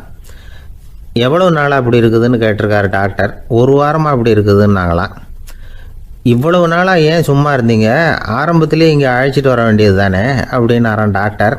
அது ஒன்றும் இல்லை டாக்டர், வீடு பூரா சுத்தமாகட்டுமேன்னு பார்த்துக்கிட்டு இருந்தேன் அப்படின்னாங்களாம் அந்த அம்மா. ஒருத்தர் ஓடி வந்தார், இன்னொருத்தரை பார்த்து, சார் உங்கள் சைக்கிளை ஒரு நாள் இரவல் கொடுங்களேன், பக்கத்து ஊருக்கு போயிட்டு வர வேண்டியிருக்கு அப்படின்னார். இவர் சைக்கிளை கொடுத்து பத்திரமா கொண்டுகிட்டு போங்கன்னார். சார் இதை பத்திரமா கொண்டு போகிறேன், கவலையே வேணாம், ஏன்னா இது உங்களோட சைக்கிள் அப்படின்னு நான் நினைக்கல, என்னோட சைக்கிளாக நினைக்கிறேன் அப்படின்னார். அதுக்கப்புறம் தான் இவருக்கு உண்மையாகவே பயம் வந்துட்டுது. ஏன்னா அவர் சொன்னது மாதிரி அதை தன்னோட சைக்கிளாகவே நினச்சி தள்ளிட்டு போட்டால் என்ன பண்ணுறது? எது எதை நம்முடையதாக நினைக்கணுங்கிறதுக்கு ஒரு வரையறை இருக்குது. சில பேர் ஆஃபீஸையே வீடாக நினச்சி விடுறது உண்டு. அப்படிப்பட்டவங்க கூட வீட்டை ஆஃபீஸாக நினைக்கிறதில்ல. ஏன்னா வீட்டில் இவர் ஆஃபீஸராக நடந்துக்க முடியறதில்ல. இதெல்லாம் ஒரு பக்கம் இருக்கட்டும், இப்போ விஷயத்துக்கு வருவோம். பொறியியல் மேதை டாக்டர் விஸ்வேஸ்வரய்யா இருந்தார் இல்லையா, பாரத ரத்னா விருதெல்லாம் கொடுத்தாங்களே. ஆஃபீஸ் வேலை வேற, சொந்த வேலை வேற அப்படிங்கிறதுக்கு ஒரு உதாரணமாக இருந்தவர் அவர். மைசூர் மகாராஜா கிட்ட திவானா இருந்தார். அவர் ஒரு நாள் அரசாங்க வேலை காரணமாக வெளியூர் போயிருந்தார். ஹாசன்கிற ஊருக்கு பக்கத்தில் ஒரு பயண மாளிகை, அங்கே தங்கிவிட்டார். ராத்திரி அங்கே தங்கி இருந்துட்டு விடிஞ்சதும் ஊருக்கு திரும்புறதாக திட்டம். ராத்திரி தூங்கிறதுக்கு ரொம்ப நேரம் ஆயிட்டுது. ரொம்ப நேரம் வரைக்கும் அரசாங்க சம்பந்தப்பட்ட வேலைகளையே பார்த்துக்கிட்டு இருக்கிறார். அரசாங்க ஃபைல்கள் நிறைய இருந்தது. அதையெல்லாம் ஒவ்வொன்றா எடுத்தார், படித்து பார்த்தார், பரிசீலனை பண்ணார். அதில் எழுத வேண்டியதை எழுதினார், கையெழுத்து போட்டார். ஒரு வழியாக அந்த வேலையெல்லாம் முடிஞ்சுது. அதுக்கப்புறம் என்ன பண்ணார்னா, தன்னுடைய சூட்கேஸை திறந்தார். அதிலிருந்து 2 மெழுகுவத்தியை எடுத்து கொளுத்தி வச்சார். அந்த பயண மாளிகையில் அது வரைக்கும் எரிஞ்சுக்கிட்டு இருந்த மின்சார விளக்குகளை அணைச்சிட்டார். அதுக்கு பிறகு அந்த மெழுகுவத்தி வெளிச்சத்தில் சில புத்தகங்களை தொடர்ந்து படிக்க ஆரம்பிச்சிட்டார். அந்த பயண மாளிகையில் பணியாளராக இருந்தவர் இதை பார்த்துட்டு ஓடி வந்தார். மறுபடியும் மின் விளக்க போடுறதுக்காக போனார். விஸ்வேஸ்வரய்யா அதை பார்த்துட்டு போட வேணாம்ட்டாராம். இது வரைக்கும் நான் அரசாங்க அலுவல்களை கவனிச்சுக்கிட்டு இருந்தேன், அதனால் மின் விளக்குகள் அப்போ எரிஞ்சதில் தப்பு இல்லை. இப்போ நான் புத்தகம் படிச்சுக்கிட்டு இருக்கேன், இது என்னுடைய சொந்த வேலை, இங்கே இருக்கிற மின் விளக்கு அதுக்காக ஏன் எரியணும் அப்படின்னு கேட்டாராம். இப்போ இருக்கிற சில அரசு பணியாளர்கள்கிட்ட இந்த சம்பவத்தை பேச்சோட பேச்சாக சொல்லி பார்த்தேன். அவங்களால இதை ஜீரணிக்கவே முடியல. நேர்மை தேவைதான் சார், அதுக்காக அவ்வளவு தூரத்துக்கு அது தேவையா அப்படிங்கிறாங்க. விஸ்வேஸ்வரய்யா அப்படி பண்ணினது தான் ஒரு நேர்மையாளர் அப்படின்னு இந்த உலகத்துக்கு நிரூபிக்கணுங்கிறதுக்காக இல்லை. தான் அப்படி நடந்து காட்டினா தன்னை சுற்றி இருக்கிறவங்களும் அதை கேள்விப்படுறவங்களும் முடிஞ்ச அளவுக்கு பொது வாழ்க்கையில் அரசு பணியில் நேர்மையை கடைபிடிக்க முயற்சி பண்ணலாமே அப்படிங்கிறதுக்காகத்தான். இப்போவும் சில பேர் இருக்கிறாங்க, இவங்க ஆஃபீஸ் வேறு வீடு வேறேன்னு நினைக்கிறதில்ல, அவ்வளோ உரிமை. ஒருத்தர் அப்படி தான், அவருக்கு அவசரமாக 5000 ரூபா தேவைப்பட்டது. ஆஃபீஸு பணத்தை எடுத்துக்கிட்டார். அந்த நேரம் பார்த்து ஆடிட் வந்துட்டுது, ஆப்பிட்டுக்கிட்டார். விசாரணை நடக்குது. அவர் சொல்கிறார், சார் நான் நேரம் காலம் பார்க்காம ஆஃபீஸில் வேலை செய்வேன், ஏன்னா அதை என்னோட ஆஃபீஸாக நினைக்கிறேன். அவசரத்துக்கு அந்த பணத்தை எடுத்தேன், மறுபடியும் வச்சுடலாம்னு தான் இருந்தேன், அதுக்குள்ளே இப்படி ஆகிட்டுது. நீங்கள் என்ன நினச்சாலும் சரி, நான் ஆஃபீஸ் வேறு வீடு வேறு அப்படின்னு நினைக்கிறதில்ல, அது என்னோட சுபாவம் அப்படின்னார். விசாரணை பண்ணவர் தீர்ப்பு வழங்கினார். உங்கள் சுபாவத்துக்கு மதிப்பு கொடுத்து நானும் தீர்ப்பு வழங்குறேன். நீங்கள் கொஞ்ச நாள் ஜெயிலில் இருந்துட்டு வாங்க, அது உங்களுக்கு கஷ்டமாக இருக்காதுன்னு நினைக்கிறேன். ஏன்னா அங்கே போனாலும் நீங்கள் உங்கள் சுபாவப்படி வீடு வேற ஜெயில் வேறன்னு நினைக்க மாட்டீங்க அப்படின்னாராம். மனித நேயம்ங்கிறத பற்றி சொல்லுவாங்க. மனித நேயம் ஏன்னா ஒரு கணவன் கணவனாக இருக்கணும், மனைவி மனைவியாக இருக்கணும். ஒரு மனுஷன் இன்னைக்கு மனிதனாக இல்லை. மனித நேயம் குறைஞ்சி போச்சு, இது குடும்ப உறவுகள்லாம் ரொம்ப மாறி போச்சுன்னு சொல்ல. இப்போ நாகரிகத்தில் அப்படி தான் இருக்குது. ஒரு இதில் ஒருத்தன் என்ன பண்ணியிருக்கிறான், ஒரு சின்ன பையனை கொண்டு வந்தானா. ஒரு சின்ன பையன் பக்கத்தில் இருக்கான். ஒரு பெரியவர் கேட்டிருக்காரு, யாரப்பா அந்த பையன் அப்படின்னு கேட்டிருக்காரு. இவன் சொன்னான்னா, இந்த பையன் எனக்கு தூரத்து உறவுன்னு இருக்கான். சரி, தூரத்து உறவுன்னா எப்படி அப்படின்னு கேட்டிருக்கான். இந்த பையன் எங்கள் அப்பாவுக்கு 8வது புள்ள அப்படின்னானா. கூட பிறந்தவனே அவ்வளோ தூரமாக போயிட்டான், 8வதாக பிறந்தான். அப்படி இருக்குது குடும்ப உறவுகள்ங்கிறது. மனுஷனுக்கு வேல்யூ விஞ்ஞானம் எப்படி போட்டிருக்குன்னா, ஒரு மனித உடம்பில் இருக்கிற கால்சியத்தை மட்டும் தனியாக எடுத்தால் ஒரு சின்ன ரூமுக்கு வெள்ளை அடிக்கலாமா. ஒரு மனுஷ உடம்பில் இருக்கிற பாஸ்பரஸை மட்டும் தனியாக எடுத்தால் ஒரு 40 நெருப்பு குச்சி தயார் பண்ணலாம். ஒரு மனுஷ உடம்பில் இருக்கிற இந்த கொழுப்பு சத்தை மட்டும் தனியாக எடுத்தால் ஒரு 7-8 சோப்பு கட்டி தயார் பண்ணலாம். அது மாதிரி ஒரு மனுஷ உடம்புல இருக்கிற இரும்பு சத்தை மட்டும் தனியாக எடுத்தால் ஒரு 2 அங்குல ஆணி 2 செய்யலாம். இவ்வளவுக்கும் விலை போட்டால் 42 ரூபா 50 காசு. இதுதான் மனுஷனுக்கு விஞ்ஞானம் போட்டிருக்கிற விலை. அது எப்போ அது ஒசரும்னா, அவன் மனுஷனாக இருக்கிற வரைக்கும் இருக்கிறப்ப தான். அதுவும் செத்து போனால் அதுவும் கிடையாது, செத்து போனால் அதுவும் குறைஞ்சிரும். மிருகங்களுக்கெல்லாம் அப்படி இல்லை, செத்ததுக்கு அப்புறம் விலை கூடும். அங்கெல்லாம் எல்லா ஊர்லேயும் பார்த்திங்கன்னா உயிர் கோழி 50 ரூபா, உரிச்ச கோழி 60 ரூபான்னு போட்டிருக்கோம். செத்ததுக்கு அப்புறம் 10 ரூபா அதிகம். மனுஷனை நீ உயிர் மனுஷன் 42 ரூபா 50 காசு, செத்ததுக்கு அப்புறம் 52 ரூபான்னா நீயே வச்சுக்கிடாது, எனக்கு இது கண்டு போடும். அவன் எப்போ அவனுக்கு வேல்யூ கூடும்னா, மனிதனாக வாழும்பொழுது தான் வேல்யூ கூடும். குடும்பத்தில் அந்த பாசத்தோடு வாழணும்னு கடவுள்கிட்ட கேட்டு சொன்னாங்களே, அதுதான். இந்த சமூகங்கிறதும் ஒரு பெரிய குடும்பம்தான். அதனால தான் இந்த நாட்டுக்குள்ள பெருமையை எல்லாரும் ஒற்றுமையாக இருந்தால் எதையும் சாதிக்கலாம்ங்கிறது தான் இந்த நாட்டுக்குள்ள பெருமை. அப்படி நிரூபித்தோம். அதனால் சமூகங்கிறதும் ஒரு குடும்பம் மாதிரி இருக்கிறது தான் பெருசு. இப்போ சில இதெல்லாம் இப்போ ஜாதி மத வேறுபாடெல்லாம் நம்முடைய முன்னேற்றத்தை தடுக்கும். விலங்குகள் நம்மளோட மேலானது. அதான் ஒரு ஊரில் ஒரு சிவன் கோயில் இருந்து தான். சிவன் கோயிலில் அந்த புறாவெல்லாம் வளர்ந்துக்கிட்டு இருந்திருக்கு. அந்த மாடத்தில், சிவன் கோயில் மாடத்தில் புறாவெல்லாம் கூடியிருந்திருக்கு. உடனே அதுக்கு கும்பாபிஷேகம் பண்ணுறதுக்காக ஊரில் திட்டம் போட்டாங்க. சிவன் கோயிலுக்கு வெள்ளடிக்க ஆரம்பித்தாங்க. வர்ணம் பூச ஆரம்பித்ததும் அதுக்கு சாரம் கட்டுவாங்கள்ல, இந்த குச்சியெல்லாம் வச்சு சாரம் கட்டுவாங்க. உடனே இந்த புறாவெல்லாம் என்ன பண்ணிச்சான், இனிமேல் நம்ம இங்கே வெள்ளை அடிக்கிறாங்க, கும்பாபிஷேகம் வருது, நம்ம இங்கே குடியிருக்க முடியாது, எதிர்த்தாப்புல எங்கே போகலான்னு பார்த்துருக்கு. இந்த உயரம் கோபுரத்தில் இருந்த புறாவெல்லாம் எதிர்த்தாப்புல ஒரு மாதா கோயில் இருந்திருக்கு, சர்ச்சு. அங்கே சில மாடங்களில் புறாவெல்லாம் இருக்குது, சில மாடம் இருக்குது. உடனே நம்மளாம் அங்கே போய்டும் கொஞ்சம் காலத்துக்குன்னு எல்லாம் புறப்பட்டு இந்த மாதா கோயிலுக்கு போயிடுது. அங்கே போனால் அங்கே இருக்கிற புறாவோடு சேர்ந்து இதுவும் குடியிருந்துட்டுருக்கு. கொஞ்ச நாள் என்னாச்சு, அங்கே கிறிஸ்மஸ் வந்துட்டுது. கிறிஸ்மஸ் வந்ததும் சரி, இங்கேயும் வெள்ளடிக்க ஆரம்பிக்கிறாங்க. நம்ம மறுபடியும் எங்கடா போகிறதுன்னு பார்த்தா, அங்கே இருக்கிற புறாவோட சேர்ந்து இதுவும் சேர்ந்து நேராக ஒரு பள்ளிவாசல் இருந்தது. எதுக்கு அங்கே இருக்கிற மாடத்தில் போய் அங்கே குடியேறிட்டுது எல்லாம். அங்கே போனால் அங்கே ரமலான் மாதம் ரம்ஜானுக்காக அதையும் புதுப்பிக்க ஆரம்பித்தாங்க. இது என்ன பண்ணுறதுன்னு சொல்லி இந்த 3 செட்டு புறாவும் சேர்ந்து என்ன பண்ணிச்சு, எங்கே போகலான்னு பார்த்தா மறுபடியும் அதுக்குள்ளே இந்த சிவன் கோயிலில் கும்பாபிஷேகம் முடிஞ்சிருக்கு. அங்கே போடுவோம் எல்லாருன்னு சொல்லி எல்லா புறாவும் அந்த சிவன் கோயிலுக்கு வந்துட்டுது. அங்கே போய் மாடத்தில் அதை குடியிருந்துட்டுது. அப்போ திடீர்னு ஒரு நாள் பார்த்தா ஒரே கலவரம் பூமியில் எல்லாம் ஒருத்தன் அருவாளை தூக்கிட்டு நிற்கிறான், குச்சி எடுத்து ஒருத்தனை சுட்டுக்கிறான். ஒரே கலவரம், சத்தம், ஒரே மத கலவரம் வந்துட்டுது ஊரில். அப்போது புறாவெல்லாம் மாடத்தில் இருந்துக்கிட்டு ஒரு குஞ்சு புறா அவங்க அம்மாட்ட கேட்டு தான், இது என்ன, இந்த மனுஷனுக்கு என்னாச்சு, அவன் கத்தியை தூக்கிட்டு நிற்கிறானே அப்படின்னு கேட்டு தான். ஒரு குஞ்சு புறா அவங்க அம்மாட்ட கேட்டுதான், அம்மா புறா. இப்போ அம்மா அந்த புறா சொல்லித்தான், மனுஷனுக்கு இப்போ மதம் பிடிச்சிருக்கு, அதான் கத்தியை தூக்கிட்டு நிற்கிறான் அப்படின்ருக்கு. இப்போ நமக்கெல்லாம் பிடிக்கலையே அப்படின்னு தான். அப்போ அந்த புறா சொல்லித்தான், அந்த பாருமா, நாம் இந்த சிவன் கோயிலில் இருந்தாலும் நமக்கு புறான்னு தான் பேர், இந்த மாதா கோயிலுக்கு போனாலும் நமக்கு புறான்னு தான் பேர், பள்ளிவாசலுக்கு போனாலும் நமக்கு புறான்னு தான் பேர். அந்த மனுஷன் அப்படி இல்லை. அவன் இங்கே இருக்கிற வரைக்கும் இந்துன்னு சொல்லுவான், அங்கே மாதா கோயில் இருந்தான்னா கிறிஸ்தவன்னு சொல்லுவான், பள்ளிவாசலில் இருந்தான்னா முஸ்லீம்னு சொல்லுவான்.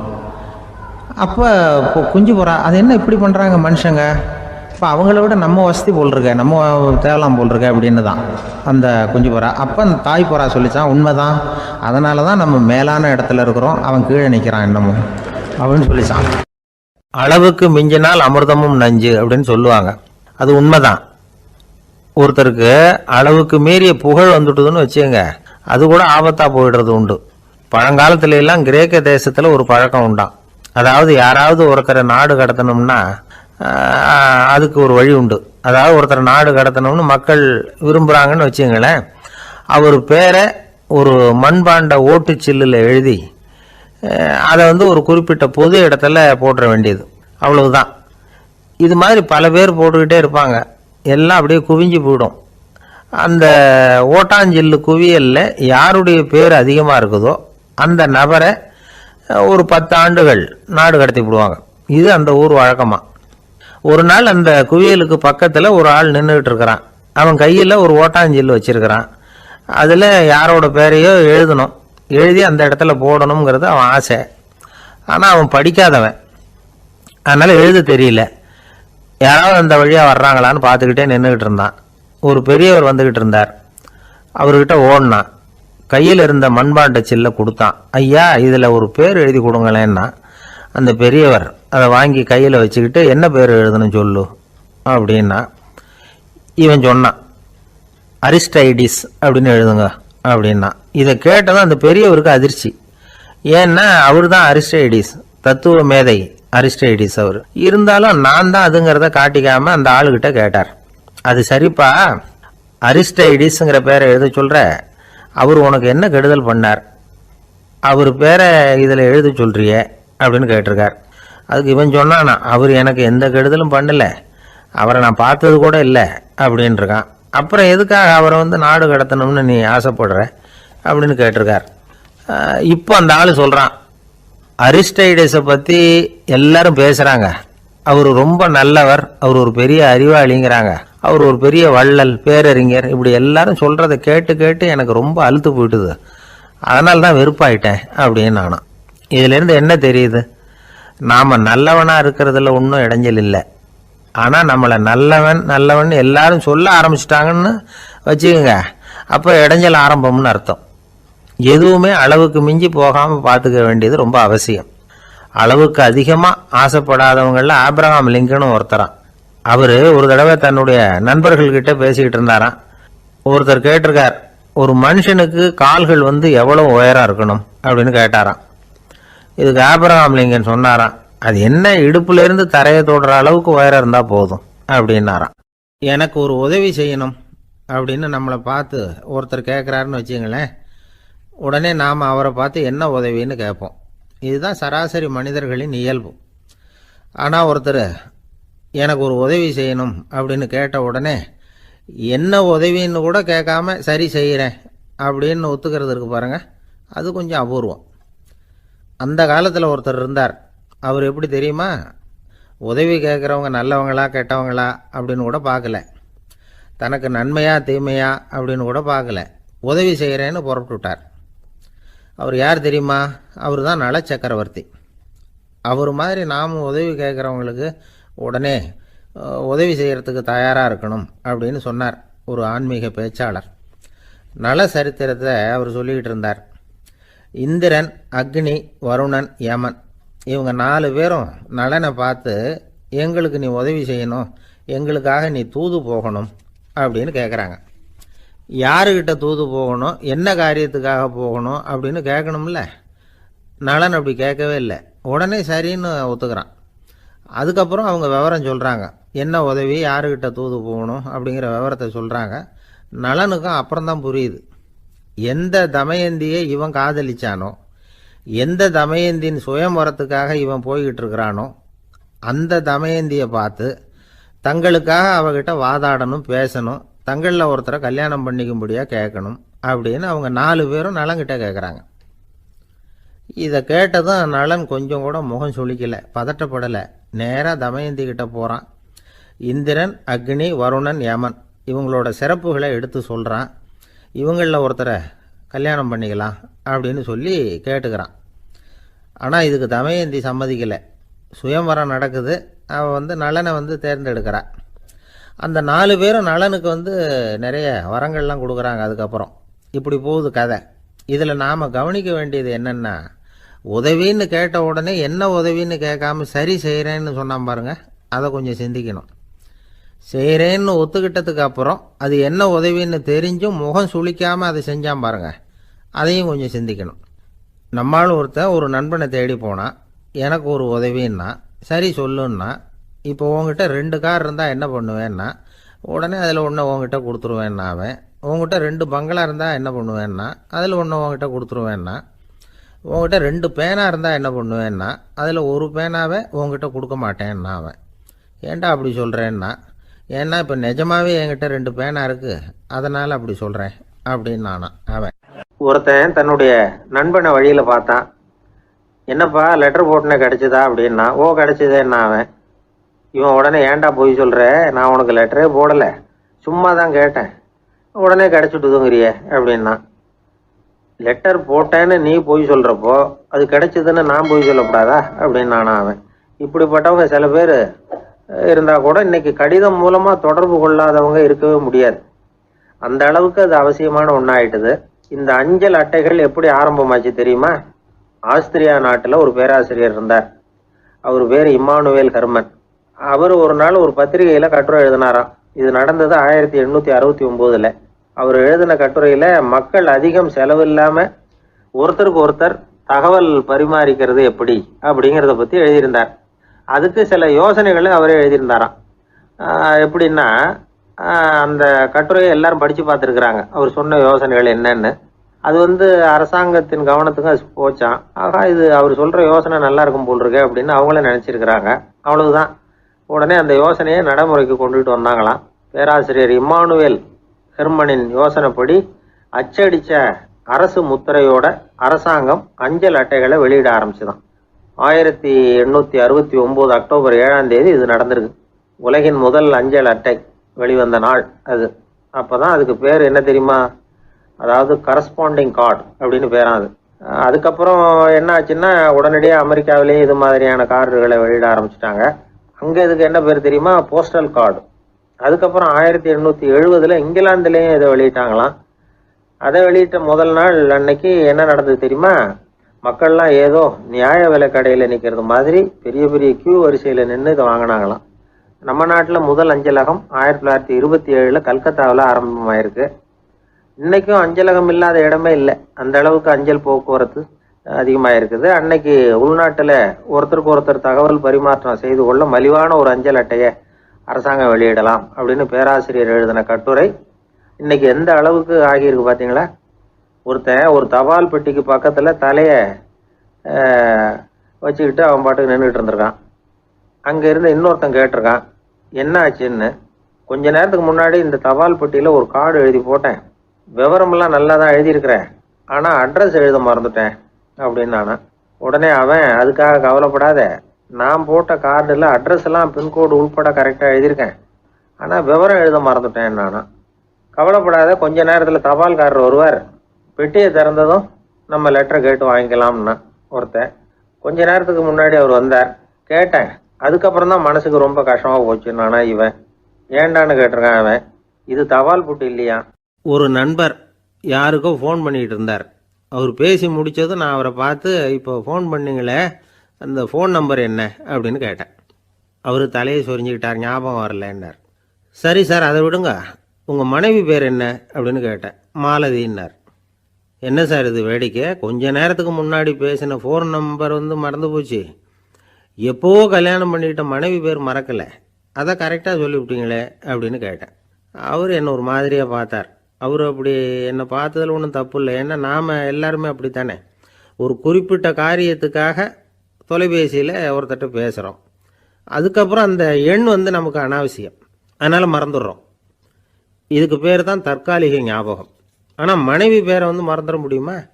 முடியாது. அது அவசியமான ஒன்று. அடிக்கடி அந்த பேரை உபயோகப்படுத்துகிறோம், அதனாலேயும் அது முக்கியங்கிறதுனாலேயும் அதை மறக்கறதில்லை. இதுக்கு பேர் நிரந்தர ஞாபகம். சரி, இந்த தற்காலிக ஞாபகம், நிரந்தர ஞாபகம், இது 2 ஞாபக அளவுகளையும் கட்டுப்படுத்துறது எது அப்படின்னா, மூளைக்குள்ளே நடக்கிற மின்சார நடவடிக்கைகள் தான். தற்காலிக ஞாபகம் ஒரு மின்னல் மாதிரி தோன்றி மறையுது. நிரந்தர ஞாபகம் ஒரு படிவம் போல மூளையில் படிஞ்சுடுது. ஒரு சம்பவத்தின் பல பிரதிகள் மூளையில் பல்வேறு பகுதிகளிலேயும் படிகிறதுனால ஒன்று மறைஞ்சாலும் மறந்தாலும் இன்னொன்று மறையறதில்லை. இப்படிப்பட்ட நிலைமையில தான் இந்த தொண்டையில் இருக்கு, வாயில் வரமாட்டேங்குது சார் அப்படிமா. ஒருத்தருக்கு எந்த துறையில் ஆர்வமும் ஈடுபாடும் அதிகமோ அது சம்பந்தமான ஞாபக சக்தி அதிகமாக இருக்கும். தொழிலை விரும்புகிற ஒரு டெலிஃபோன் ஆப்ரேட்டருக்கு எண்கள்லாம் நல்ல ஞாபகம் இருக்கும். அது மாதிரி கவிஞர்களுக்கு வார்த்தைகள் நல்ல ஞாபகத்தில் இருக்கும். இது ஒரு பக்கம் இருந்தாலும் ஒரு மூளை எண்களை விட எழுத்துக்களை விட படங்களை ரொம்ப சுலபமாக ஞாபகத்தில் வச்சுக்குது. புரிஞ்சுக்கிற தன்மை, அனுபவம், புத்தி கூர்மை இது கூடி குறையிறத பொறுத்து ஞாபக சக்தியும் ஏறும் இறங்கும். இப்போ உதாரணத்துக்கு ஒரு பையனுக்கு படித்தது எதுவும் ஞாபகத்தில் இல்லைன்னா அவன் அதை சரியாக புரிஞ்சுக்கலன்னு அர்த்தம். இந்த மறதிங்கிறது எந்த சமயத்தில் ஒரு பிரச்சனை ஆகுது தெரியுமா? உங்களுக்கு வேண்டியப்பட்ட ஒருத்தரை ஞாயிற்றுக்கிழமை சாயந்தரம் சரியாக 5 மணிக்கு கடற்கரைக்கு வர சொல்லிவிட்டு அந்த நேரத்தை மறந்துவிட்டா அது பரவாயில்ல, வர சொன்னதையே மறந்துவிட்டா தான் நிலைமை மோசம்னு அர்த்தம். இப்படி இருந்தால் இது சிகிச்சை எடுத்துக்க வேண்டிய நிலைமைங்கிறத புரிஞ்சுக்கணும். ஆமாம், இதுக்கும் மருந்து இருக்குது. ஆனால் மூளை குறிப்பிட்ட அளவுக்கும் கீழே இயங்குறப்போவோ இன்னொன்று சொல்லுவாங்க, இந்த நியூரோ டிரான்ஸ்மிட்டர் அப்படின்னு சொல்லுவாங்க. அப்படிங்கிற மூளை ரசாயனம் ரொம்பவும் குறைஞ்சி போகிறப்போ மட்டும்தான் உபயோகப்படும். டாக்டர் என்ன சொல்கிறாங்க தெரியுமா? மூளையை பொறுத்த வரைக்கும் அதில் ஞாபக சக்தி அதிகமாக உள்ள மூளை, மறதி உள்ள மூளை அப்படின்னு ஒன்றும் கிடையாது அப்படிங்கிறாங்க. நினைவு வச்சுக்கிறதுக்கு பயிற்சி அளிக்கப்பட்ட மூளை, பயிற்சியற்ற மூளை அப்படின்னு வேணும்னா சொல்லலாம் அப்படின்னு சொல்கிறாங்க. அதனால் நம்ம ஞாபக சக்திங்கிறது நம்மக்கிட்ட இருக்கிற பயிற்சி, முயற்சி இதை பொறுத்து தான் அமையும். ஒருத்தர் ஒரு பென்சிலை எங்கேயோ வச்சுக்கிட்டு தேடிக்கிட்டு இருந்தார். அப்புறம் என்னமோ தீவிரமாக யோசனை பண்ணி அதை ஞாபகப்படுத்தி பார்த்துக்கிட்டு இருந்தாராம். எதிரில் உட்காந்துருந்தவர் சொன்னார், பென்சிலை தானே தேடிக்கிட்டு இருக்கீங்க, அது உங்கள் வலது காதில் இருக்குது சார் அப்படின்னாராம் அவர். இதுக்கு அவர் சொல்லியிருக்காரு, பென்சிலை வலது காதில் தான் வச்சுருக்கேங்கிறது எனக்கு நல்லா ஞாபகம் இருக்குது, ஆனால் எது வலது காதுங்கிறது தான் மறந்து போச்சு அப்படின்னாராம். அவர் அதை தான் யோசிச்சுட்டு இருந்திருக்கிறார். என்னுடைய நண்பர் ஒருத்தர், அவருக்கு ஜாதகத்தில் நம்பிக்கை உண்டு. அவரே ஜோசியம்லாம் பார்ப்பார். என்ன சார் இந்த காலத்தில் இதையெல்லாம் நம்பிக்கிட்டு இருக்கீங்களே அப்படின்னு கேட்டால், உங்களுக்கு ஒன்றும் தெரியாது சார், இந்த உலகத்தில் ஒவ்வொருத்தரும் அவங்கவங்க செய்கிற நல்லது கெட்டதுக்கு தகுந்த பலனை அனுபவிச்சே தீரணும் பார். அது மட்டும் இல்லை, ஒருத்தர் செத்துட்டா கூட அவன் செஞ்ச பாவ புண்ணியங்கள் கூடவே போய்கிட்டு இருக்கோம் பார். அது எப்படி கூட போவோம் அப்படின்னு குதர்க்கமாக கேட்டால், அதுக்கு அவர் ஒரு கதை சொன்னார். அது ரொம்ப சுவாரஸ்யமாக இருந்தது. அது என்ன கதைன்னா, ஒரு ஊரில் ஒருத்தர் இருந்தாராம். அவர் ஜோசியம் பார்க்குறதுல ரொம்ப கெட்டிக்காரரான். ஒருத்தருடைய தலைமுடியை மட்டும் அவர்கிட்ட காட்டினா போதும், அதை மட்டும் பார்த்துட்டு அவருடைய ஜாதகத்தையே அலசி விடுவாராம். அப்பேற்பட்ட திறமை. அந்த ஆள் ஒரு சமயம் கன்னியாகுமரி கடற்கரைக்கு போயிருந்திருக்கார். அங்கே கரை ஓரமாக ஒரு மண்டை ஓடு கிடந்திருக்கு. அதை எடுத்து பார்த்துருக்கார். அந்த மண்டை ஓட்டை வச்சுக்கிட்டே அதோட ஜாதகத்தை அலசியிருக்கார். இந்த மண்டை ஓட்டுக்கு உரிய ஆசாமி வாழ்க்கையில் ரொம்ப கஷ்டப்பட்டிருக்கணும், நிறைய கஷ்டத்தை அனுபவிச்சிருக்கணும். அது தாங்க முடியாம தான் கடல்ல விழுந்து தற்கொலை பண்ணிட்டு இருக்கான் அப்படிங்கிறத அவர் கணிச்சுட்டார். இருந்தாலும் இந்த மண்டை ஓடு இன்னமும் அனுபவிக்க வேண்டியது பாக்கி இருக்கு அப்படிங்கிறத அவர் உணர்ந்தாராம். அது சரி, ஒருத்தன் உயிரோடு இருக்கிற வரைக்கும் நல்லது கெட்டதை அனுபவிக்க முடியும், செத்ததுக்கு அப்புறமும் பாக்கி இருக்குன்னா அதை எப்படி அனுபவிக்கிறது? இந்த மண்டை ஓட்டுக்கு இன்னும் கொஞ்சம் பாக்கி இருக்குங்கிறது அவருக்கு புரிஞ்சதே தவிர அதோட அர்த்தம் என்னங்கிறது சரியா விளங்கலை. சரி, இதை இன்னும் கொஞ்சம் விவரமா ஆராய்ச்சி பண்ணுவோம் அப்படின்னு நினைச்சுக்கிட்டு அதை தன்னுடைய வீட்டுக்கு எடுத்துட்டு போயிட்டார். அந்த மண்டை ஓட்டை ஒரு பெட்டியில வச்சு பூட்டினார். தன்னுடைய தனி அறையில அதை பத்திரமா வச்சுக்கிட்டார்.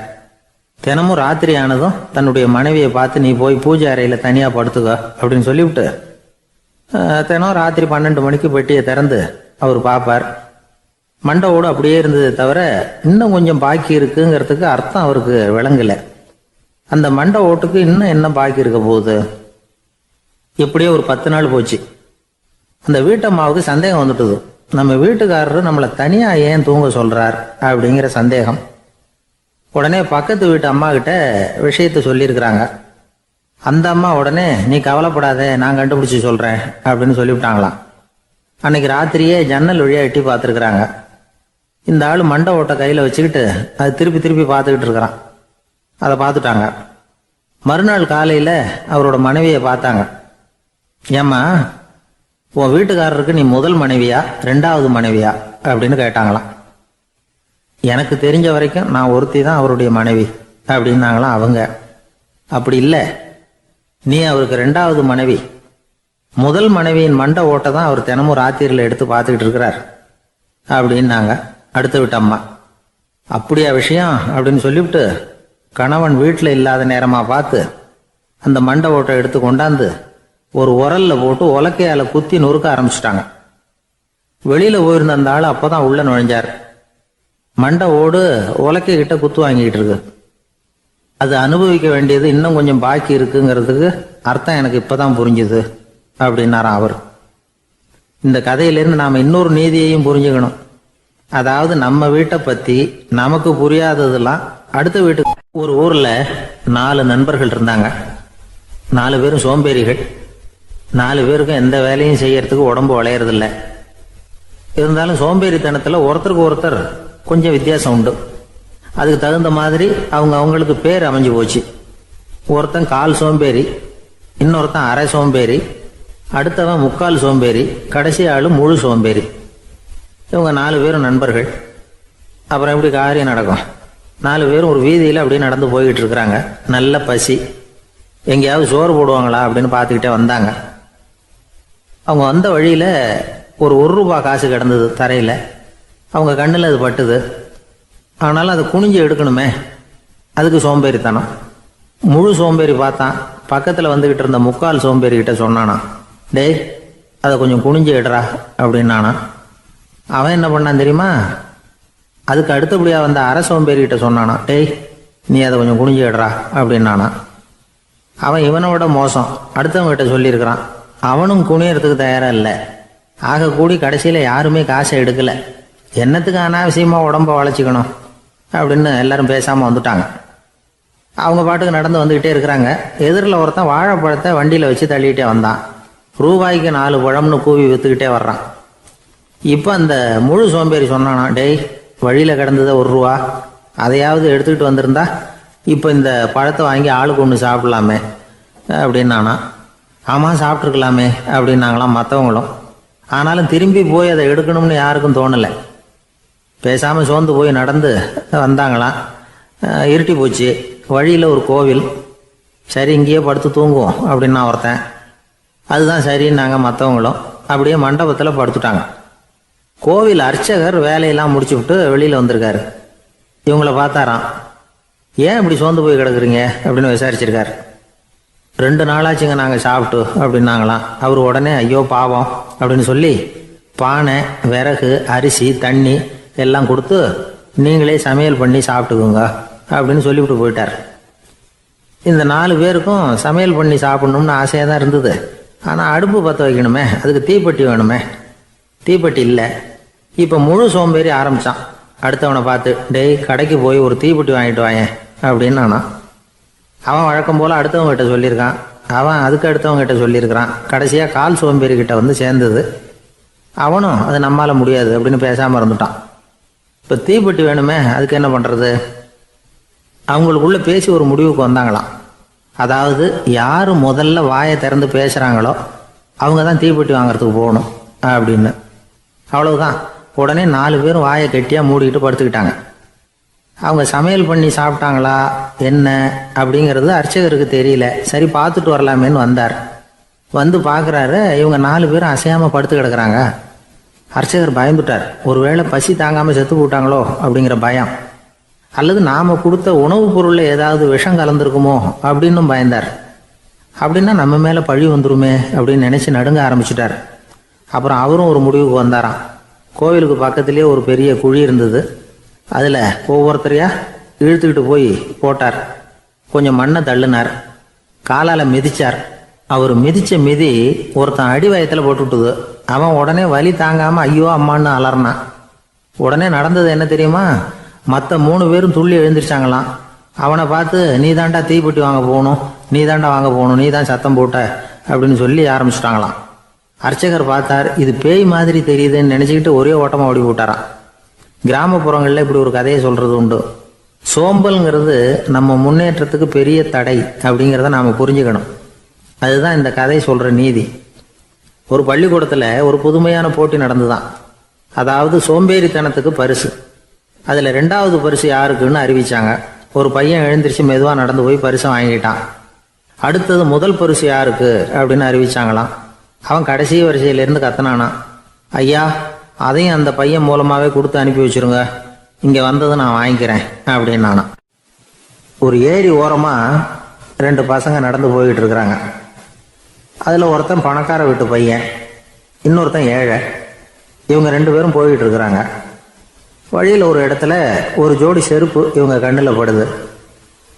ஒரு விவசாயி அந்த செருப்பை அங்கே விட்டுட்டு பக்கத்தில் இருந்த ஏரியில் கை காலை கழுவிட்டு இருக்கிறார்.